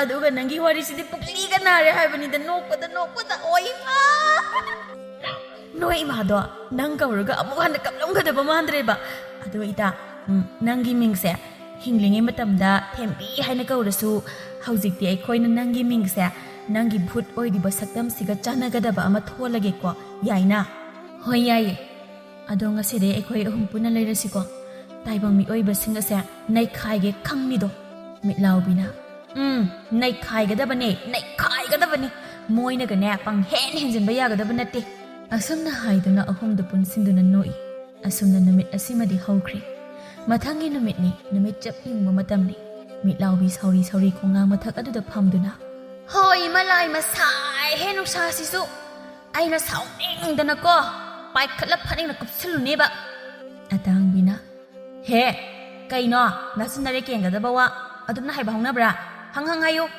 ꯀꯩ ꯚꯨꯠꯅꯣ ꯁꯤꯕꯣ ꯃꯤꯅ ꯇꯥꯔꯒ ꯑꯩꯈꯣꯏꯕꯨ ꯀꯔꯤꯃꯠꯇ ꯇꯥꯛꯄꯤ ꯇꯝꯕꯤꯔꯛꯇꯕ ꯃꯥꯟꯈꯤꯔꯣꯏꯗ꯭ꯔꯣ ꯊꯦꯝꯕꯤꯅ ꯃꯤꯠꯂꯥꯎꯕꯤ ꯅꯪꯅ ꯅꯃꯥꯏ ꯑꯗꯨꯗ ꯌꯦꯛꯁꯤꯟ ꯀꯦꯁꯤꯟꯗꯅ ꯇꯧꯔꯤꯕ ꯃꯌꯥꯝꯗꯣ ꯍꯨꯃꯥꯡꯅ ꯅꯃꯤꯠꯇ ꯌꯦꯛꯂꯤꯕ ꯑꯃꯨꯕꯗꯣ ꯂꯣꯏꯅ ꯆꯦꯟꯊꯔꯦ ꯑꯗꯨꯋꯥꯏꯗ ꯐꯖꯕꯤ ꯁꯥꯗ꯭ꯔꯁꯨ ꯆꯠꯂꯣ ꯅꯃꯥꯏꯒꯗꯣ ꯑꯝꯇ ꯇꯥꯊꯣꯛꯂꯨꯁꯨ ꯆꯠꯂꯣ ꯑꯩ ꯌꯦꯡꯅꯤꯡꯗ꯭ꯔꯦꯕ ꯅꯪ ꯑꯁ ꯈꯔ ꯈꯖꯤꯛ ꯀꯦꯕꯁꯤꯗ ꯅꯪ ꯁꯤꯖꯨꯕ ꯍꯣꯏ ꯁꯥꯈ꯭ꯔꯦ ꯑꯩꯁꯨ ꯑꯝꯇ ꯇꯥꯊꯣꯛꯂꯨꯒꯦ ꯑꯁꯨꯝꯅ ꯍꯥꯏꯗꯨꯅ ꯚꯨꯠ ꯃꯤꯠꯂꯥꯎꯕꯤꯗꯣ ꯃꯥꯡꯈꯤ ꯁꯣꯝꯗꯅ ꯀꯝꯗꯧꯔꯤ ꯆꯥꯛꯌꯥꯡꯄꯣꯛꯄꯤ ꯀꯦꯇꯨꯀꯤꯗꯨ ꯌꯨꯝꯊꯪꯅꯕꯤ ꯁꯅꯥꯊꯣꯏꯒ ꯀꯟꯅ ꯈꯠꯅꯔꯤ ꯍꯩ ꯁꯅꯥꯊꯣꯏ ꯀꯔꯤ ꯋꯥꯈꯜꯅꯣ ꯅꯪꯕꯣ ꯅꯅꯥꯎ ꯑꯗꯨꯅ ꯁꯤꯈ꯭ꯔꯤꯕꯗꯨ ꯅꯨꯡꯉꯥꯏꯇꯕꯒꯤ ꯑꯁꯤꯕ ꯍꯪꯕꯤꯔꯨꯒꯦ ꯀꯥꯏꯅ ꯀꯕꯣꯛ ꯍꯩꯕꯣꯛ ꯈꯔ ꯄꯨꯔꯛꯂꯒ ꯍꯪꯕ ꯌꯥꯏ ꯃꯗꯨꯗꯤ ꯅꯠꯇꯦ ꯑꯦꯀꯥ ꯒꯥꯔꯤ ꯁꯤꯡꯉꯨ ꯍꯥꯏꯔꯤꯁꯤꯕꯨ ꯀꯔꯤꯅꯣ ꯅꯪꯅ ꯁꯤꯡꯗ ꯌꯥꯗꯦ ꯍꯥꯏꯔꯁꯨ ꯑꯩ ꯍꯧꯖꯤꯛꯇꯤ ꯁꯨꯛꯁꯤꯡ ꯍꯦꯛ ꯁꯤꯡꯕ ꯉꯝꯂꯣꯏ ꯑꯦꯀꯥ ꯒꯥꯔꯤ ꯂꯩꯅꯕ ꯁꯦꯜꯗꯤ ꯂꯥꯏꯔꯗꯅꯅꯦ ꯏꯆꯥꯒꯤ ꯂꯥꯅ ꯊꯧꯔꯝ ꯁꯣꯟꯕꯤꯅꯕ ꯁꯦꯜꯐꯥꯎ ꯂꯩꯇꯦ ꯈꯪꯂꯕ꯭ꯔꯥ ꯅꯣꯏꯒꯤ ꯁꯦꯜ ꯂꯩꯕ ꯂꯩꯇꯕ ꯑꯩꯗꯤ ꯈꯪꯗꯦ ꯑꯩꯒꯤ ꯑꯦꯀꯥ ꯒꯥꯔꯤꯗꯣ ꯁꯤꯡꯗꯕ ꯌꯥꯔꯣꯏ ꯍꯥꯏꯔꯤꯁꯤꯅꯤ ꯅꯪꯅ ꯑꯗꯨꯝꯅ ꯍꯥꯏꯔꯁꯨ ꯁꯤꯡꯅꯕ ꯁꯦꯜ ꯁꯤꯀꯤ ꯑꯃ ꯐꯥꯎ ꯂꯩꯇꯦ ꯅꯪꯅ ꯍꯥꯠꯀꯦ ꯍꯥꯏꯔꯁꯨ ꯊꯨꯟꯁꯤꯗ ꯃꯣꯔꯣꯛ ꯃꯔꯨ ꯐꯥꯎ ꯄꯛꯇꯔꯦꯕ ꯑꯗꯨꯅ ꯎꯄꯥꯏ ꯀꯔꯤꯃꯠꯇ ꯂꯩꯇꯦ ꯂꯩꯀꯥꯏ ꯀꯨꯝꯍꯩ ꯑꯣꯏꯅꯕꯅꯤ ꯑꯩ ꯅꯪꯒ ꯑꯣꯠꯁꯤꯟꯅꯕ ꯇꯜꯂꯤ ꯃꯤꯔꯣꯟ ꯊꯨꯡꯗꯕꯤ ꯆꯠꯅ ꯂꯣꯟꯆꯠ ꯈꯪꯗꯕꯤꯁꯤꯗꯤ ꯑꯁꯨꯝꯅ ꯍꯥꯏꯗꯨꯅ ꯀꯦꯇꯨꯀꯤ ꯏꯃꯨꯡ ꯂꯣꯝꯗ ꯆꯪꯈꯤ ꯑꯩꯕꯨ ꯃꯥꯡꯕ ꯇꯥꯔꯕꯣ ꯑꯩꯅꯗꯤ ꯂꯩꯔꯣꯏꯁꯤ ꯍꯥꯏꯅ ꯍꯥꯏꯕꯅꯦꯕ ꯌꯥꯗꯕ ꯑꯗꯨꯅꯅꯦꯕ ꯊꯣꯛꯂꯤꯕꯁꯦ ꯑꯩꯅ ꯁꯥꯎꯅꯤꯡꯗꯅ ꯂꯥꯏꯔꯩꯄꯥꯛꯇ ꯆꯠꯂꯒ ꯊꯧꯔꯨꯅꯤꯀꯣ ꯑꯁ ꯑꯗꯨꯁꯨ ꯌꯥꯔꯣꯏꯅꯦ ꯑꯗꯨꯕꯨꯗꯤ ꯈꯪꯉꯤꯗꯅ ꯃꯣꯏꯒꯤ ꯁꯔꯥꯠ ꯄꯣꯌꯦꯡꯒꯅꯦ ꯑꯃꯠꯇ ꯄꯤꯔꯣꯏꯗ ꯑꯩ ꯁꯣꯔꯥꯠꯀꯤ ꯁꯟꯗꯦꯁ ꯇꯧꯕ ꯉꯥꯛꯇꯪꯕꯗ ꯇꯥꯕ ꯃꯈꯩ ꯆꯥꯊꯣꯛꯀꯦ ꯌꯨꯝꯗꯁꯨ ꯄꯨꯒꯦ ꯈꯪꯉꯤꯗꯅ ꯍꯦ ꯑꯩꯉꯣꯟꯗꯗꯤ ꯃꯥꯡꯖꯅꯤꯅꯦ ꯑꯗꯨꯁꯨ ꯑꯦꯀꯥ ꯒꯥꯔꯤꯒꯤ ꯃꯃꯜ ꯌꯧꯕ ꯉꯝꯂꯣꯏꯕ ꯑꯩꯁꯤꯗꯤꯀꯣ ꯍꯟꯗꯛꯀꯤ ꯗꯥꯎꯁꯦ ꯑꯃꯥꯡꯕꯗ ꯐꯞꯂꯕ꯭ꯔꯥ ꯀꯩꯅꯣ ꯄꯦꯜꯂꯕꯅꯤ ꯍꯥꯏꯁꯤꯅꯤꯀꯣ ꯃꯁꯤꯒꯤ ꯆꯥꯛꯌꯥꯡꯄꯣꯛꯄꯤ ꯑꯁꯤꯒꯤ ꯌꯨꯝꯊꯪꯅꯔꯨꯗꯅꯅꯦ ꯑꯩ ꯀꯔꯤꯃꯠꯇ ꯀꯥꯟꯅꯕ ꯅꯠꯇꯦꯕ ꯇꯧꯔꯤꯁꯤ ꯃꯥꯡꯖꯕ ꯅꯠꯇꯅ ꯑꯩ ꯑꯁꯨꯝꯅ ꯅꯨꯃꯤꯠ ꯑꯁꯤꯃꯁꯨ ꯍꯧꯈ꯭ꯔꯦ ꯅꯣꯡꯊꯤ ꯅꯣꯡꯃꯪꯕ ꯃꯇꯝꯅꯤ ꯄꯥꯈꯪ ꯂꯩꯁꯥꯕꯤ ꯑꯅꯤꯗꯨ ꯆꯤꯡꯌꯥꯒꯤ ꯂꯝꯕꯤꯒꯤ ꯅꯥꯀꯟꯗ ꯐꯝꯗꯨꯅ ꯋꯥꯔꯤ ꯁꯥꯟꯅꯔꯤ ꯇꯣꯂꯦꯟꯅ ꯃꯥꯏꯄꯥꯛꯄꯤ ꯅꯪꯕꯨ ꯉꯥꯎꯔꯕ ꯍꯥꯏꯕꯅꯤꯗ ꯅꯨꯡꯇꯤꯒꯤ ꯅꯣꯡ ꯃꯪꯕ ꯃꯇꯝꯁꯤꯗ ꯑꯗꯨꯁꯨ ꯇꯥꯂꯛ ꯃꯤ ꯆꯠꯅꯗꯕ ꯍꯥꯏꯅꯕꯤ ꯃꯐꯝꯁꯤꯗ ꯀꯔꯤꯒꯤꯅꯣ ꯍꯥꯏꯕꯅꯤꯗ ꯎꯅꯁꯤ ꯍꯥꯏꯅ ꯀꯧꯔꯤꯁꯤꯕꯣ ꯇꯥ ꯇꯣꯂꯦꯟ ꯏꯕꯥꯅꯤ ꯆꯦꯟꯗꯕ ꯌꯥꯗ꯭ꯔꯦ ꯉꯁꯤ ꯑꯗꯨꯒꯤꯅꯤ ꯑꯩꯅ ꯅꯪꯕꯨ ꯀꯧꯔꯤꯁꯤ ꯀꯩꯒꯤꯅꯣ ꯍꯥꯏꯁꯦ ꯀꯩꯗꯧꯕ ꯌꯥꯎꯔꯒꯦ ꯑꯩꯈꯣꯏ ꯇꯌꯥꯏꯅ ꯑꯩꯕꯨ ꯂꯨꯍꯣꯡꯅꯕ ꯀꯟꯅ ꯁꯤꯜꯂꯤꯌꯦ ꯑꯗꯨꯒꯤꯅꯤ ꯑꯗꯨ ꯑꯣꯏꯔꯁꯨ ꯃꯇꯝ ꯈꯔ ꯉꯥꯏꯈꯣ ꯑꯩ ꯅꯪꯅ ꯍꯥꯏꯕꯁꯤꯡꯗꯣ ꯍꯥꯟꯅ ꯑꯝꯇ ꯇꯧꯈꯤꯒꯦꯕ ꯁꯣꯝꯗꯅ ꯃꯤꯠꯂꯥꯎꯕꯤ ꯑꯇꯥꯡꯕꯤ ꯑꯃꯗꯤ ꯊꯦꯝꯕꯤ ꯃꯈꯣꯏ ꯑꯍꯨꯝꯅ ꯈꯣꯡꯅꯥꯡ ꯑꯆꯧꯕ ꯑꯗꯨꯗ ꯐꯝꯂꯒ ꯊꯦꯝꯕꯤꯅ ꯏꯇꯥ ꯑꯇꯥꯡꯕꯤ ꯏꯇꯥ ꯃꯤꯠꯂꯥꯎꯕꯤ ꯌꯦꯡꯉꯨꯅꯦ ꯇꯨ ꯑꯁꯤꯗ ꯁꯥꯕꯤ ꯁꯥꯅꯧ ꯑꯅꯤ ꯅꯨꯡꯁꯤ ꯁꯤꯂꯣꯛꯅꯔꯤꯁꯦ ꯑꯝꯇ ꯌꯦꯡꯉꯨꯅꯦ ꯃꯤꯠꯂꯥꯎꯕꯤꯒ ꯑꯇꯥꯡꯕꯤꯒꯗꯨ ꯃꯉꯛꯀ ꯁꯥꯡꯗꯣꯛꯂꯒ ꯑꯇꯥꯡꯕꯤꯅ ꯍꯩꯃꯥ ꯑꯁꯤꯗꯤ ꯊꯤꯅ ꯆꯥꯛꯇ꯭ꯔꯣ ꯌꯥꯝ ꯀꯟꯅ ꯍꯥꯏꯕ ꯑꯩꯗꯤ ꯀꯃꯥꯏꯅ ꯇꯧꯅꯤ ꯑꯩꯈꯣꯏꯗꯤ ꯑꯁꯨꯃꯥꯏꯅꯒ ꯇꯧꯕꯒꯁꯦ ꯐꯪꯂꯛꯇ꯭ꯔꯕꯅꯤ ꯍꯥꯏꯕ ꯒ꯭ꯌꯥꯟ ꯇꯥꯕꯤ ꯑꯣꯏꯔꯤꯉꯩꯗ ꯃꯤꯠꯂꯥꯎꯕꯤꯅ ꯑꯗꯨꯅꯦ ꯍꯥꯏꯁꯦ ꯑꯗꯣ ꯏꯇꯥ ꯇꯥꯡꯕꯤ ꯏꯇꯥ ꯊꯦꯝꯕꯤ ꯑꯩꯈꯣꯏ ꯑꯍꯨꯝ ꯍꯦꯛꯇ ꯄꯥꯏꯊꯔꯒ ꯌꯦꯡꯂꯨꯁꯦ ꯅꯣꯡꯊꯤ ꯅꯣꯡꯃꯪꯕꯅꯤꯅ ꯇꯥꯏꯕꯪ ꯃꯤꯑꯣꯏꯕ ꯃꯈꯣꯏꯗꯒꯤ ꯑꯩꯈꯣꯏꯅ ꯉꯝꯅꯦꯕ ꯁꯤꯒꯤ ꯃꯇꯥꯡꯁꯦ ꯑꯩꯈꯣꯏꯒꯤꯗꯤ ꯆꯞ ꯆꯥꯕꯤꯅꯤ ꯍꯥꯏꯕ ꯑꯗꯣ ꯂꯥꯛꯑꯣ ꯄꯥꯏꯊꯔꯁꯤ ꯑꯗꯨꯒ ꯀꯩ ꯋꯥꯔꯤ ꯁꯥꯟꯅꯔꯤꯅꯣ ꯍꯥꯏꯕꯗꯣ ꯂꯨꯝꯃꯒ ꯇꯥꯔꯒ ꯊꯃꯣꯏꯁꯦ ꯈꯨꯇꯨꯝꯅ ꯁꯨꯔꯒ ꯈꯥꯡꯂꯨꯁꯦ ꯍꯥꯏꯕ ꯑꯁꯨꯝꯅ ꯍꯥꯏꯗꯨꯅ ꯑꯍꯨꯝꯗꯣ ꯄꯥꯏꯊꯔꯛꯇꯨꯅ ꯑꯅꯤꯗꯨꯅ ꯋꯥꯔꯤ ꯁꯥꯟꯅꯔꯤꯕꯗꯣ ꯇꯥꯔꯤ ꯃꯤꯠꯂꯥꯎꯕꯤꯅ ꯑꯩꯗꯤ ꯍꯥꯏꯔꯤꯁꯤꯅꯤ ꯍꯦꯛ ꯂꯥꯛꯄꯒ ꯅꯣꯡꯉꯥꯟꯕꯒ ꯇꯣꯉꯥꯟ ꯆꯥꯒꯗꯕꯅꯤꯀꯣ ꯅꯣꯏꯒꯤꯅꯁꯦ ꯃꯌꯨꯝ ꯄꯥꯟ ꯈꯪꯗꯕꯤ ꯑꯃꯒ ꯃꯋꯥ ꯁꯤꯔꯒ ꯍꯜꯂꯛꯄꯤ ꯑꯃꯒ ꯂꯩꯗꯥꯏ ꯃꯗꯨꯒ ꯑꯩ ꯂꯩꯃꯤꯟꯅꯕ ꯉꯝꯂꯣꯏ ꯅꯅꯥꯎ ꯅꯨꯄꯥꯒꯗꯣ ꯍꯌꯦꯡ ꯃꯣꯏꯒꯤ ꯂꯨꯍꯣꯡ ꯈꯣꯡꯗꯣꯡꯕꯗ ꯑꯩꯈꯣꯏꯅꯅꯦ ꯃꯌꯥꯝꯕꯅꯤ ꯀꯥꯏꯅ ꯁꯤꯜ ꯄꯨꯊꯣꯔꯛꯎ ꯀꯥꯏꯅ ꯍꯥꯏꯗꯧꯔꯤꯕꯅꯤ ꯍꯦꯛꯇ ꯑꯗꯨꯅ ꯅꯪꯅ ꯉꯁꯤ ꯆꯦꯜꯂꯔꯣꯏꯁꯦ ꯍꯥꯏꯕꯗꯣ ꯌꯥꯔꯦ ꯑꯗꯣ ꯑꯩꯗꯤ ꯑꯋꯟꯄꯣ ꯃꯌꯥꯝ ꯑꯃ ꯄꯨꯔꯛꯀꯗꯧꯔꯤꯕꯅꯤ ꯑꯗꯨꯒ ꯅꯪꯅ ꯂꯨꯍꯣꯡꯕꯗꯁꯨ ꯁꯦꯜ ꯈꯔ ꯆꯥꯎꯅ ꯄꯤꯔꯛꯄ ꯇꯥꯔꯤ ꯑꯗꯣ ꯀꯥꯎꯅꯤ ꯑꯩ ꯅꯣꯏꯒꯤ ꯅꯃꯥꯅꯄꯥꯒꯗꯤ ꯁꯦꯕꯥ ꯇꯧꯕ ꯉꯝꯃꯣꯏꯀꯣ ꯑꯩꯅ ꯌꯨꯝꯗꯨꯗ ꯔꯥꯖꯀꯨꯃꯥꯔꯤ ꯑꯃꯒꯨꯝ ꯍꯥꯏꯅ ꯍꯨꯝꯅ ꯄꯥꯟꯗꯧꯔꯤꯕꯅꯤ ꯑꯗꯨꯒ ꯑꯩꯅ ꯍꯥꯏꯕꯗꯒ ꯌꯥꯗ꯭ꯔꯕ ꯑꯩꯒꯤ ꯈꯨꯠꯗꯣꯝꯕꯤꯗꯒ ꯇꯣꯡꯗ꯭ꯔꯕ ꯏꯄꯥꯝꯗ ꯑꯗꯨꯝ ꯍꯟꯈ꯭ꯔꯦ ꯑꯗꯨꯒ ꯑꯇꯣꯞꯄ ꯅꯨꯄꯥ ꯑꯃꯗ ꯌꯨꯝ ꯄꯥꯟꯊꯣꯛꯈꯤꯒꯦ ꯈꯪꯅꯤ ꯑꯦ ꯑꯗꯨꯅꯒ ꯇꯧꯔꯤ ꯁꯣꯏꯔꯦ ꯉꯁꯤ ꯐꯥꯎ ꯏꯕꯥꯅꯤ ꯈꯪꯅꯔꯛꯄꯁꯤꯗ ꯑꯩꯅ ꯅꯪꯅ ꯍꯥꯏꯕꯗ ꯀꯔꯤ ꯌꯥꯗꯕ ꯌꯥꯎꯈ꯭ꯔꯒꯦ ꯑꯗꯣ ꯅꯪꯒꯤ ꯈꯨꯗꯣꯝꯕꯤ ꯃꯇꯣꯟꯗ ꯇꯣꯡꯕꯗꯤ ꯈꯔ ꯋꯥꯡꯃꯟꯗ꯭ꯔꯣ ꯈꯨꯠꯅꯥꯎꯕꯤꯗ ꯑꯣꯏꯅ ꯇꯣꯡꯒꯦꯗꯅ ꯍꯥꯏꯗꯤ ꯈꯨꯗꯣꯝꯕꯤꯗ ꯇꯣꯡꯉꯗꯤ ꯑꯃꯨꯛ ꯇꯥꯍꯧꯗꯅꯀꯣ ꯉꯁꯥꯏ ꯃꯈꯩ ꯁꯥꯟꯅꯔꯤꯕ ꯋꯥꯔꯤꯗꯨ ꯚꯨꯠ ꯑꯍꯨꯝꯗꯨꯗꯤ ꯇꯥꯕ ꯋꯥꯕꯅ ꯅꯥꯀꯣꯡ ꯏ ꯇꯥꯕ ꯍꯥꯏꯕꯗꯨ ꯑꯣꯏꯔꯝꯃꯤ ꯚꯨꯠ ꯃꯤꯠꯂꯥꯎꯕꯤꯅ ꯏꯁꯩ ꯁꯛꯂꯝꯃꯤ ꯈꯜꯂꯨꯕꯅ ꯑꯃ ꯑꯣꯏꯔꯛꯄꯅ ꯑꯃ ꯇꯥꯡꯕꯤ ꯊꯦꯟꯕꯤ ꯅꯣꯏ ꯑꯅꯤꯕꯨ ꯅꯥꯀꯣꯡꯗꯨ ꯏ ꯇꯥꯗ꯭ꯔꯤꯕꯣ ꯑꯩꯈꯣꯏꯅ ꯈꯜꯂꯨꯕꯅ ꯅꯨꯡꯁꯤꯕ ꯋꯥꯔꯤ ꯁꯥꯟꯅꯔꯝꯒꯅꯤ ꯍꯥꯏꯅ ꯈꯜꯂꯨꯕ ꯑꯗꯨꯒ ꯌꯨꯝꯐꯥꯎ ꯄꯥꯟꯗ꯭ꯔꯤꯕ ꯃꯈꯣꯏꯅ ꯌꯨꯝ ꯊꯨꯒꯥꯏꯕ ꯍꯧꯔꯦ ꯍꯧꯖꯤꯛꯇꯒꯤ ꯐꯠꯇꯕ ꯏꯟꯁꯤꯜꯂꯦ ꯍꯥꯏꯕꯅꯤꯗ ꯑꯇꯥꯡꯕꯤꯅ ꯑꯗꯨꯅꯦ ꯍꯥꯏꯁꯦ ꯚꯨꯠ ꯑꯩꯈꯣꯏ ꯐꯥꯎ ꯑꯁꯤꯒꯨꯝꯕ ꯋꯥꯈꯜꯁꯦ ꯅꯣꯡꯇ ꯈꯜꯂꯨꯗꯦ ꯍꯥꯏꯕ ꯄꯨꯔꯥ ꯃꯁꯤꯒꯤ ꯅꯨꯄꯤꯁꯤꯗꯤ ꯍꯤꯡꯆꯥꯕꯤꯅꯤ ꯃꯣꯏꯒꯨꯝꯕ ꯀꯌꯥ ꯑꯃ ꯂꯩꯕꯗꯒꯤꯅꯤ ꯃꯃꯥ ꯃꯄꯥ ꯑꯣꯏꯕ ꯀꯌꯥꯕꯨ ꯇꯣꯉꯥꯟꯅ ꯏꯟꯊꯣꯛꯄꯤꯗꯨꯅ ꯋꯥꯅ ꯂꯦꯜꯂꯤꯕ ꯊꯦꯝꯕꯤꯅ ꯃꯥꯅꯦ ꯆꯨꯝꯃꯤ ꯏꯇꯥꯅꯤꯅ ꯍꯥꯏꯔꯤꯗꯣ ꯑꯗꯣ ꯑꯩꯈꯣꯏꯗꯤ ꯚꯨꯠ ꯑꯐꯕꯤꯅꯤꯅ ꯃꯣꯏ ꯑꯅꯤꯁꯦ ꯍꯦꯛꯇ ꯋꯥꯔꯛꯁꯦ ꯌꯥꯏꯅ ꯑꯩꯈꯣꯏꯗꯤ ꯑꯐꯕꯤꯅꯦꯕ ꯅꯠꯇ꯭ꯔꯥ ꯃꯤꯠꯂꯥꯎꯕꯤꯅ ꯍꯣ ꯃꯥꯅꯤ ꯏꯇꯥ ꯑꯩꯈꯣꯏꯃꯨꯛ ꯐꯕ ꯑꯃꯠꯇ ꯍꯦꯛ ꯂꯩꯔꯝꯂꯔꯣꯏ ꯑꯗꯣ ꯀꯃꯥꯏꯅ ꯋꯥꯔꯛꯁꯦ ꯍꯥꯏꯅꯣ ꯈꯣꯡꯄꯥꯛꯁꯤꯅꯅꯦ ꯗꯛ ꯍꯦꯛꯇ ꯀꯥꯎꯊꯔꯒꯅꯦ ꯈꯣꯡꯕꯥꯜꯁꯤꯗ ꯂꯣꯡꯅ ꯃꯔꯥꯏ ꯇꯥꯖꯅꯤ ꯃꯤꯠꯂꯥꯎꯕꯤꯅ ꯑꯁ ꯐꯅ ꯑꯗꯨꯝ ꯐꯖꯅꯤ ꯑꯗꯣ ꯖꯟꯇ꯭ꯔꯒ ꯌꯥꯎꯔꯝꯂꯣꯏꯗ꯭ꯔꯣ ꯑꯩꯈꯣꯏ ꯑꯃꯨꯛ ꯆꯥꯛꯊꯦꯛꯇꯅꯀꯣ ꯏꯁꯥꯒ ꯑꯇꯥꯡꯕꯤꯅ ꯍꯣꯏꯅꯦ ꯆꯨꯝꯃꯤꯅꯦ ꯑꯩꯈꯣꯏ ꯑꯃꯨꯛ ꯇꯪꯈꯥꯏ ꯇꯥꯗꯅꯀꯣ ꯑꯁ ꯅꯣꯏꯕꯨ ꯀꯔꯤ ꯚꯨꯠꯅꯣ ꯑꯗꯨꯛ ꯄꯪꯉꯤꯗꯨꯕꯣ ꯑꯩꯈꯣꯏꯅ ꯉꯁꯥꯏꯗꯒꯤ ꯃꯈꯣꯏꯒꯤ ꯋꯥꯔꯤ ꯁꯥꯟꯅꯔꯤꯕ ꯑꯁꯤꯗ ꯂꯨꯝꯗꯨꯅ ꯇꯥꯔꯤꯕ ꯑꯁꯤ ꯇꯥꯕ ꯌꯥꯈꯤꯗ꯭ꯔꯣ ꯃꯅꯥꯛꯇ ꯆꯪꯕ ꯌꯥꯈꯤꯗ꯭ꯔꯕ ꯌꯥꯎꯗꯕꯒꯤꯅꯦ ꯌꯥꯔꯤꯁꯤ ꯑꯄꯪꯁꯤꯡꯁꯤꯗꯤ ꯄꯪꯉꯦ ꯍꯥꯏꯔꯁꯨ ꯁꯥꯎꯅꯦꯕ ꯅꯣꯏ ꯃꯤꯠꯂꯥꯎꯕꯤꯅ ꯍꯧꯖꯤꯛꯀꯥꯟꯗꯤ ꯃꯕꯨꯛ ꯐꯕ ꯃꯤꯁꯦ ꯑꯄꯪꯕꯅꯤ ꯍꯥꯏꯅꯔꯕꯅꯦ ꯑꯗꯨꯅ ꯑꯩꯈꯣꯏꯗ ꯄꯪꯂꯦ ꯍꯥꯏꯔꯤꯁꯦ ꯄꯨꯛ ꯐꯔꯕꯅꯤ ꯑꯇꯥꯡꯕꯤꯅ ꯑꯁ ꯉꯥꯡꯗꯅ ꯂꯩꯔꯅꯨ ꯑꯅꯤꯁꯤꯒꯤ ꯋꯥꯔꯤꯁꯦ ꯑꯩ ꯅꯥꯀꯣꯡ ꯏ ꯊꯔꯦꯕ ꯉꯁꯥꯏꯗꯒꯤ ꯇꯣꯉꯥꯟ ꯇꯥꯅꯕ ꯑꯄꯣꯛꯄ ꯃꯃꯥ ꯃꯄꯥꯕꯨ ꯃꯇꯧ ꯀꯔꯝꯅ ꯄꯤꯖ ꯄꯤꯊꯛꯂꯣꯏ ꯅꯨꯄꯥꯁꯤꯁꯨꯅꯦ ꯂꯨꯕꯨ ꯂꯨꯍꯣꯡꯗ꯭ꯔꯤ ꯍꯧꯖꯤꯛꯇꯒꯤ ꯃꯣꯔꯥꯗ ꯐꯝꯂꯦ ꯍꯌꯦꯡ ꯂꯨꯍꯣꯡꯂꯕꯗꯤ ꯐꯅꯦꯛ ꯁꯦꯠꯂꯅꯤ ꯍꯥꯏꯕ ꯉꯁꯥꯏꯗꯒꯤ ꯚꯨꯠꯁꯤꯡ ꯑꯗꯨꯅ ꯋꯥꯔꯤ ꯁꯥꯟꯅꯕ ꯑꯗꯨ ꯈꯔ ꯃꯨꯔꯨꯝ ꯇꯥꯕꯗꯨꯗ ꯇꯣꯂꯦꯅ ꯅꯨꯄꯤ ꯍꯥꯎꯋꯣ ꯀꯩ ꯍꯥꯏꯒꯦ ꯅꯠꯇꯦ ꯃꯨꯔꯨꯝ ꯃꯤꯑꯣꯏ ꯈꯔ ꯋꯥꯔꯤ ꯁꯥꯟꯅꯕꯒꯤ ꯃꯈꯣꯜꯒ ꯇꯥꯗ꯭ꯔꯣ ꯀꯩꯅꯣ ꯃꯐꯝꯁꯤꯗ ꯂꯩꯔꯤꯁꯦ ꯅꯪ ꯑꯩꯈꯛꯅꯤ ꯀꯅꯥꯒꯤ ꯃꯈꯣꯜ ꯇꯥꯒꯦ ꯉꯁꯥꯏꯗꯒꯤ ꯏꯕꯥꯅꯤꯇꯪꯅꯤ ꯋꯥꯔꯤ ꯁꯥꯟꯅꯔꯤꯁꯦ ꯍꯤꯗꯥꯛꯀ ꯊꯛꯑ ꯂꯥꯛꯏꯔꯣ ꯀꯥꯏꯗ ꯍꯤꯗꯥꯛꯅꯣ ꯅꯨꯡꯊꯤꯜ ꯄꯧꯕꯁꯤꯗ ꯅꯣꯡꯁꯤꯁꯨ ꯇꯥꯗꯣꯏꯔꯥ ꯈꯪꯗꯦ ꯆꯥꯛꯄꯗꯤ ꯌꯥꯗ꯭ꯔꯤ ꯇꯥꯕꯗꯤ ꯇꯥꯗꯦ ꯑꯗꯣ ꯁꯤꯁꯦ ꯍꯩꯅꯕꯤ ꯃꯐꯝꯅꯤ ꯅꯣꯡꯊꯤ ꯅꯣꯡꯕꯁꯤꯗ ꯅꯨꯡꯉꯥꯏꯇꯦ ꯍꯟꯅꯕ ꯇꯧꯔꯁꯤꯁꯦ ꯑꯁ ꯀꯅꯥ ꯀꯤꯒꯦ ꯅꯪ ꯅꯨꯄꯥ ꯅꯠꯇꯕꯒꯨꯝ ꯅꯨꯄꯤ ꯑꯩꯅ ꯍꯥꯏꯒꯗꯕ ꯋꯥꯁꯦ ꯅꯪꯅ ꯑꯣꯏꯅ ꯍꯥꯏꯔꯦ ꯍꯥꯏꯕꯅꯤꯗ ꯅꯪ ꯀꯤꯗꯦ ꯍꯥꯏꯕ ꯅꯠꯇꯦꯗ ꯍꯧꯖꯤꯛ ꯚꯨꯠꯀ ꯊꯣꯛꯂꯛꯂꯦ ꯍꯥꯏꯅ ꯈꯜꯂꯣ ꯅꯪ ꯀꯃꯥꯏꯅ ꯇꯧꯗꯣꯔꯤ ꯍꯩꯅꯕꯤ ꯃꯐꯝꯒ ꯑꯣꯏꯁꯤꯜꯂꯦ ꯅꯨꯃꯤꯗꯥꯡ ꯍꯦꯛ ꯇꯥꯕꯗꯒꯤ ꯀꯅꯥ ꯑꯃꯠꯇ ꯆꯠꯅꯕ ꯅꯠꯇꯦ ꯈꯪꯉꯕ ꯑꯩꯁꯨ ꯅꯪꯅ ꯍꯥꯏꯕꯗꯨꯗ ꯇꯟꯅ ꯊꯣꯛꯂꯛꯏꯖꯥꯅꯤ ꯀꯔꯤ ꯃꯥꯏꯄꯥꯛꯄꯤ ꯑꯩ ꯂꯩꯔꯤꯉꯩ ꯀꯅꯥꯒꯤ ꯚꯨꯠ ꯃꯊꯨꯟꯗ ꯀꯥꯎꯔ ꯇꯥꯟꯒꯦ ꯍꯦ ꯃꯀ꯭ꯔꯥꯡꯗꯣ ꯍꯤꯡꯆꯦꯠ ꯁꯦꯠꯂꯒꯅꯦ ꯃꯩꯗ ꯌꯥꯏꯒꯦꯅꯦ ꯄꯣꯂꯥꯡꯈꯣꯛꯇꯒ ꯐꯧꯒꯦꯕ ꯅꯨꯄꯥ ꯅꯠꯇꯒꯨꯝ ꯍꯦꯛ ꯀꯤꯁꯤꯟꯅꯔꯗꯅ ꯚꯨꯠ ꯑꯇꯥꯡꯕꯤꯅ ꯍꯩꯃꯥ ꯚꯨꯠ ꯑꯩꯈꯣꯏꯕꯨ ꯀꯌꯥꯗ ꯎꯁꯤꯠꯇ꯭ꯔꯤꯕꯅꯣ ꯌꯦꯡꯉꯣ ꯍꯥꯏꯕ ꯑꯩꯅ ꯁꯥꯎꯅꯤꯡꯗꯅ ꯃꯃꯥꯡꯁꯤꯗ ꯂꯧ ꯆꯣꯡꯊꯣꯛꯑꯒ ꯁꯣꯔ ꯊꯠꯀꯅꯤꯀꯣ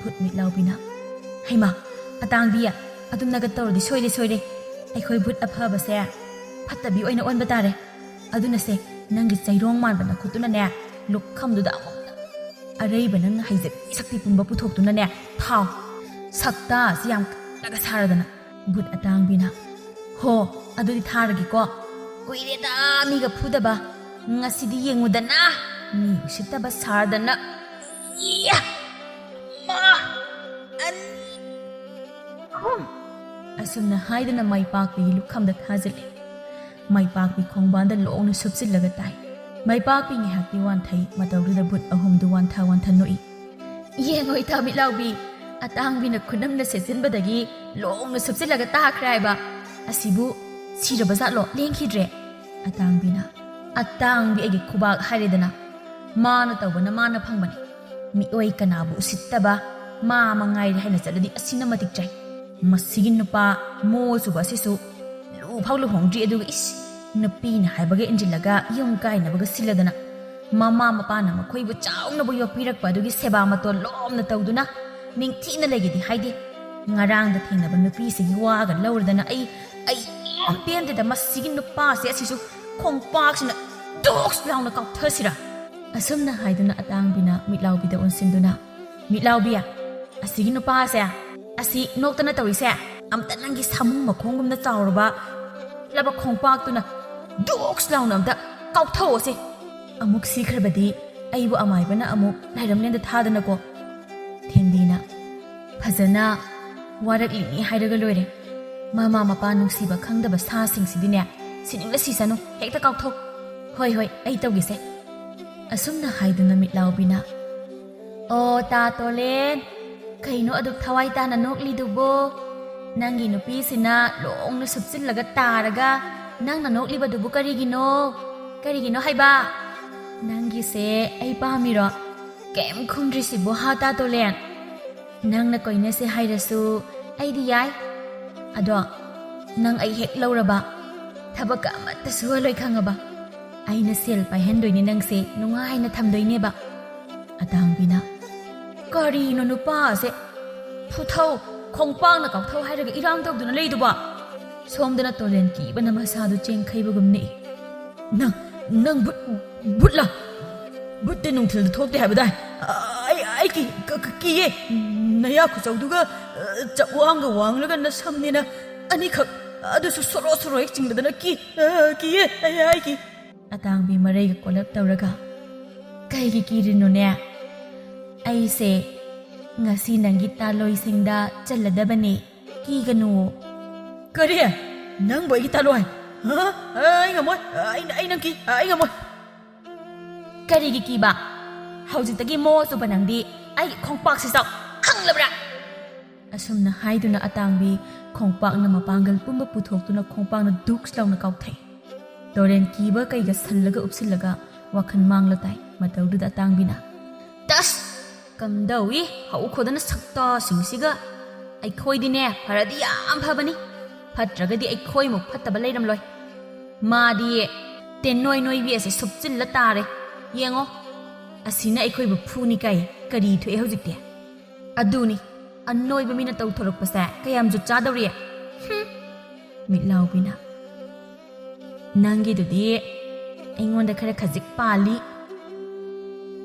ꯊꯦꯝꯕꯤꯅ ꯂꯥꯛꯑꯣ ꯆꯤꯡꯃꯥꯟꯗ ꯑꯁꯨꯛꯄ ꯃꯐꯝꯗ ꯀꯣꯏꯔꯨꯁꯤ ꯇꯥꯡꯅ ꯐꯪꯕ ꯇꯥꯟꯖꯥꯅꯤ ꯑꯁꯨꯝꯅ ꯍꯥꯏꯗꯨꯅ ꯑꯍꯨꯝꯗꯨ ꯃꯥꯡꯈ꯭ꯔꯦ ꯑꯁꯨꯝꯅ ꯅꯨꯃꯤꯠ ꯈꯔ ꯍꯧꯖꯤꯟꯈ꯭ꯔꯦ ꯈꯨꯜ ꯂꯩꯀꯥꯏ ꯄꯨꯝꯅꯃꯛ ꯍꯥꯟꯅ ꯑꯌꯨꯛ ꯅꯨꯡꯊꯤꯜꯗ ꯈꯔ ꯆꯠꯅꯔꯝꯕ ꯂꯝꯕꯤ ꯑꯗꯨꯁꯨ ꯍꯧꯖꯤꯛꯇꯤ ꯚꯨꯠ ꯊꯣꯛꯏ ꯍꯥꯏꯅ ꯊꯦꯡꯅꯕ ꯌꯥꯎꯕꯗꯒꯤ ꯀꯅꯥ ꯑꯃꯠꯇ ꯌꯥꯔꯤ ꯃꯈꯩ ꯆꯠꯅꯈꯤꯗ꯭ꯔꯦ ꯆꯠꯄ ꯇꯥꯔꯕꯁꯨ ꯑꯃꯥꯏꯕꯤ ꯍꯩꯔꯕꯤ ꯀꯌꯥꯒꯤ ꯃꯟꯇ꯭ꯔ ꯁꯤꯕꯅ ꯇꯝꯅꯕ ꯉꯝꯂꯝꯗꯦ ꯑꯍꯤꯡꯒꯤ ꯃꯇꯝꯅꯤ ꯑꯇꯥꯡꯕꯤ ꯑꯀꯦꯄꯣꯠ ꯈꯔ ꯄꯨꯊꯣꯛꯇꯨꯅ ꯀꯦꯔꯤ ꯃꯗꯨꯗ ꯃꯤꯠꯂꯥꯎꯕꯤꯅ ꯑꯇꯥꯡꯕꯤ ꯀꯩꯅꯣ ꯅꯪꯅ ꯎꯟꯁꯥꯁꯨ ꯌꯥꯎꯗ꯭ꯔꯕ ꯁꯔꯨ ꯄꯣꯂꯥꯡ ꯉꯥꯛꯇ ꯉꯥꯏꯔꯕ ꯅꯃꯥꯏꯗꯨꯗ ꯉꯧꯅꯕ ꯊꯥꯔꯤꯗꯨꯕꯨ ꯀꯔꯤ ꯆꯥꯅꯔꯤꯒꯦ ꯍꯥꯏꯕꯅꯤꯗ ꯀꯔꯤ ꯀꯥꯟꯅꯗꯧꯔꯤꯒꯦ ꯐꯖꯧ ꯍꯥꯏꯕꯁꯨ ꯌꯥꯔꯣꯏꯗꯕꯗꯨꯗ ꯑꯣ ꯑꯩꯒꯤ ꯀꯨꯁꯤꯅꯤ ꯊꯦꯝꯕꯤꯅ ꯑꯣ ꯑꯗꯨꯕꯨ ꯀꯥꯏꯗ ꯈꯣꯡꯗꯣꯏꯗꯧꯔꯤꯕꯅꯣ ꯍꯥꯏꯕ ꯑꯇꯥꯡꯕꯤ ꯈꯔ ꯏꯀꯥꯏꯔꯞ ꯇꯧꯅ ꯍꯩꯃꯥ ꯅꯣꯏꯁꯤꯗꯤ ꯌꯥꯝ ꯍꯪꯉꯤꯍꯦ ꯑꯋꯣꯏꯕ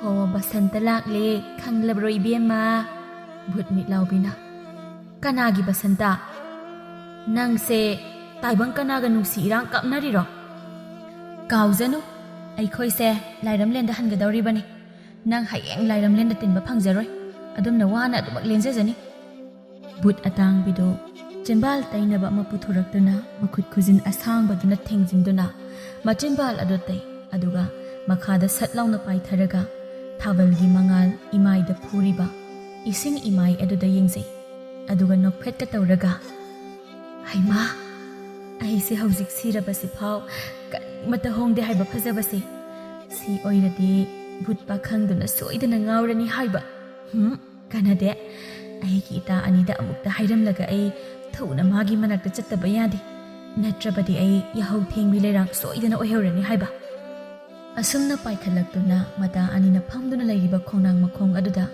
महाक पाइसिलक्तुना फम्मि अदुगा मता अनिदा ओनसिन्दुना येंगो इता मिलाउबी इता थेंबी ऐसे फजब्रा लाइगी मसा काइना हाइनाबदो मधु मानब्रा अम्ते येंगुसे थेंबीना होइमा तुकुचद्रा भूत माना करी इरांग तौरिसिबो सरू पलांगदुदा तैसिन येक्सिलगा करी फजदौरिगे मिलाउबीना इरांग दि मईनी बेमा नंगना खंगदा तौरिने भूत नुपा खुदिंगा तमिन तमिन नुंगसी इरांग कापनारिने अइखोइ हुंदोक हुंदोक चटलिबदो खंगेदना थेंबीना अस लोइरे हेनुइस ओइबा अदो इता मिलाउबे इता तांबे ngasi ai noi anita kainom da hangjage yaina भूत मिलाउबीना कईनो हंगो याये इता हंगबो अदुबरा नोय अनि से कमाइना सिरकलिनो आई हम तानिंगे अमता लियुसे आई की नोयदा ममांग द लोइना लिख्रेबा भूत मिलाउबीना आइबो लिरद्रो भूत अतांगबीना कईदौगे अदुबो कोक लियु कईनो भूत मिलाउबीना ओ आइदो पिकलिंगै मथोंग याम चारक्ते नुपा मराय म हेले इमा इपाना हाइबगसे मावामता लौबीबा नते खंगलब्रा अदा ऐसा nganta hana yum pale aduga aina aigi nupase haddi sumbagum sumtatpane adagi mase aina hairi khuding yare aduga aikhoi inembo yam ahaloisilaklaba yam kanna naraga leiraba aduda aina magi mathi mayungdo chamba paiba tandana chakta hu hapchile adugi namita aina yen thongbane ada aidi chaning man khadana hu hape haiba kawbu makhai inemda inda khai aina chabadagi ayu aina siridana आई याम पेंड्री बजाने आइना वखल खरा खरा खंथरम लबदी आइना ngasi nganna siri basa siram loi khangaba ado aigi di kuit lairam lenda jakadaba anobo mapok amagi भूत थेंबीना अस लोइरे नंग सुमा थोंग लाइ मचा दे हाबनिदा अदो इता अतांगबे नंगदी कमाइन तौरिनो भूत अतांगबी वखल नुंगाइ दा थमोइ सोकना मता अनिदा वरी लिरे ऐसा नुपी अमा ओइबगी मतिक चाद्रबी उहै यानद्रबी अमने अहिना लुहोंबा चही अनि अहुमलुम हाइरकपा मतमदा अहिबु इचा याउदे हाइदुना अहिगी इनेम इकु अमदी युमददा लैरिबा अहिगी इचा मखोइ पुमना मंगना अइबु अटपिकी चतख्रो हाइना अइबु ngaksamase पाइदुना इनथोकपिरखिबने नमितो अइ याम कपकी भूत थेंबीना अदो नोइना पादी करिंता हाइद्रो मा आई लाइफम खुदिंग चटकी अमाइबा अमाइबी कया तानादुना इसा अमतंग पिनाबियु हाइना निजकी अदुबु मदु पुमनमक अरेंबा ताकी अदुबु महक लंगफै चखिबा नुमितने अहिबु मखोइ मयाम चंगदना इंगक्सम असे पाइदुना इथोरखिब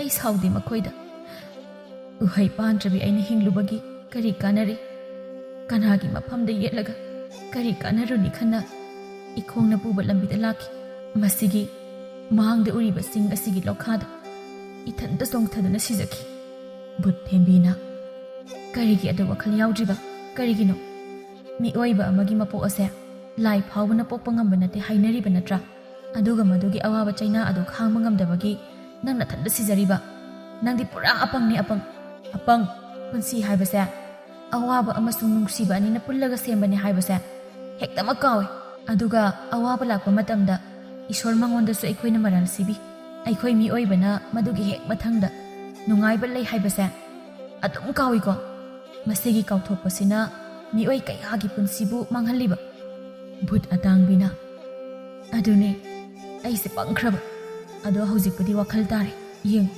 अइना सिरमद्रदि ऐसे इसा अमा योगलगा ओइरसु लेरमलदि ऐसे नहान इसागी मपाल चारगा नुंगाइना लेरमनी हाइबा अइगी तुंबासे खंगबा संथी थीबोर अचौ अचौबनी हालिसे चुमनगी थीगा नते असुमना वरी सानरिङैदा नुपा मयाइ ओइरप तौरबा अमा yu ngauraga eka gari ama puduna lau laudana laklam. Ish, aidi ngamloi kai. Noi chatrasu ai than chalisine. Kana kari tau ngamge. Mo chui nupa thokti kiri hainingdi aduga siya. Yamna kanna thamna phabaga sa. Nate aina yurim khra thakpasida moina ibu thina ngangba. Aduga nupa su thoktaba moina thuat lawa bhoot amani. Kiba moina aibu thina ngangba sa.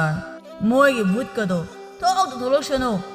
Khongpak nesila suru naithakena. Tolamu aingondda kana kari toba ngamdorige. Thokta thulone. Aigi yuarabada laikrak satba malaba khuningsina suru net thatkeba. Thokta tholo. Bhoot mitlaubina. Ita ani. Asidi bhoot aikhoibu khara khajik thina ngangdro. Asibu sumaina som thadokhrasi haibro. Bhoot atangbina. Karigi thadoktoino. Yurim thakpa mana phajabi aikhoida asum hekta tawbu yabra. Lao ai tawge. Bhoot atangbina. O yu ngauba tada. O kai haige. Kanano? Oi ma, yam kijaye. Kai haige kaina. Magi se sumaina phajana khumladi ma se kaim tawaroi siniba khanjari se. Tolamuna. Hey, napa thorayam ja kanano? Nagong maya sida tungde karoktraso. Wari sanu sosilo. Aige ka gari se thawla. Ai thawba ngamdra. Ai tonge. Yum phawa thilamoba. Tolamu hida kharaga ngaubaga ma ka hena khanjilude. Adumak hairi chali. Matauda bhoot mitlaubiga bhoot henbiga do hekta mamangda akiba saktam amaga loinena yanthari. Aduga yam hautana khekna sunokli. Hoi ma, shidi bhoot nira. Ai wonda kanyo. Hoi ma na ja tolamu ngasidi migi aremba yurim khara pamlubagi loiba tarena. Na jaba pakhang aribo ina siradro tawrisibo. Hoi ma, amta kanbiyo na jabu. Na ja bhoot saktibe singchina soidana arkiba tareba. Hai, sidi kanande chelawuna phar. Kibana su yadre saja cheng khaibugum niklere. Khara niraga thalakpa hidak to su nisaga puman hangre. Niraga aremba jabasi machi oide haibasi chumbajani. Chenge tawbasi su khongje thangba ngamdrene. Khongje su thangba thokdre bai. Ai loiredana ngasidi. Tolamu loiredana. Pumloyak loireba. Asumna haiduna chenge haina tawi. Madaudida bhoot mitlaubina. Atangbi, nupa si chen khidawrine. Makhongduda nangina sam aniduna amukta loksiluse. Bhoot atangbidu makhongdu tap launa phai. Madu tolamu wanthaki. Bhoot atangbina. Haima, nupa si wanthakre haiba. Masak sabta siga yengune. Wanthari nyain tawrisi. Yen mathun kenda malinu yenguba. Asumna haiduna ahumda nokminarami. Bhoot thembina. Ngai kasemta. Eka gari si thawdaba kuire. Magi eka gari sida ngahak koirusila. Mitlaubi nana nasanau khara phai. Nana thawro. Aduga maningi phambam asina ai hekta tonglage. Aduga atangbi nangna mamai simpham se tongo. Aduga hekta koithaurisi. Bhoot mitlaubina. Lao ngasidi hekta naithexi. Hinglinge matamdasu koiba phangawdre. Sidaba matamsida hekta sana leibakse sin thongba makai koira loire. Bhoot atangbina. Ado sidi aikhoigi sunatana mapu sidi kamai tauba. Bhoot thembina. Mana magi thokpa lause. Mana thokpa marai de janguni. Bhoot mitlaubina. Amuk khongbanda longsilaga khara paliba saru sarang se loina ningkhairaga sibam nabong khangdana siradi. Bhoot atangbina. Ngangdana leiranu thawro. Aikhoi se sirabane kawganu. Nangi tumba masado thuktatlaga soidana hundokpa soidre. Thawro mi nangbo. Bhoot mitlaubina. Hoi se thawre kanna payu ko. Asumna haiduna ahomdo nuksit mang thana kanna thawi. Ani dasu kannaga tahawni matagong chetnaga pai. Bhoot thenbina isaiga sagli. Punsi se nong thang ni nong thang siraga loiraba mapukni. Hingli ngai da punsige atrabu khanghalammo. Bhoot mitlaubina. Talle saita oiba isaini na khara phajabam sakpa yadro. Isaido haujikangi nikhaibi naithekbi ama saku yadro. Bhoot atangbina. Adudi nabem ai na sakadaba se. Nangda sunna thau. Nabem ai sakkairake. ꯇꯥꯎꯀꯣ ꯅꯩꯈꯥꯏꯁꯤ ꯅꯨꯄꯤꯗꯤ ꯆꯥꯝꯃꯒꯤ ꯃꯄꯨꯅꯤ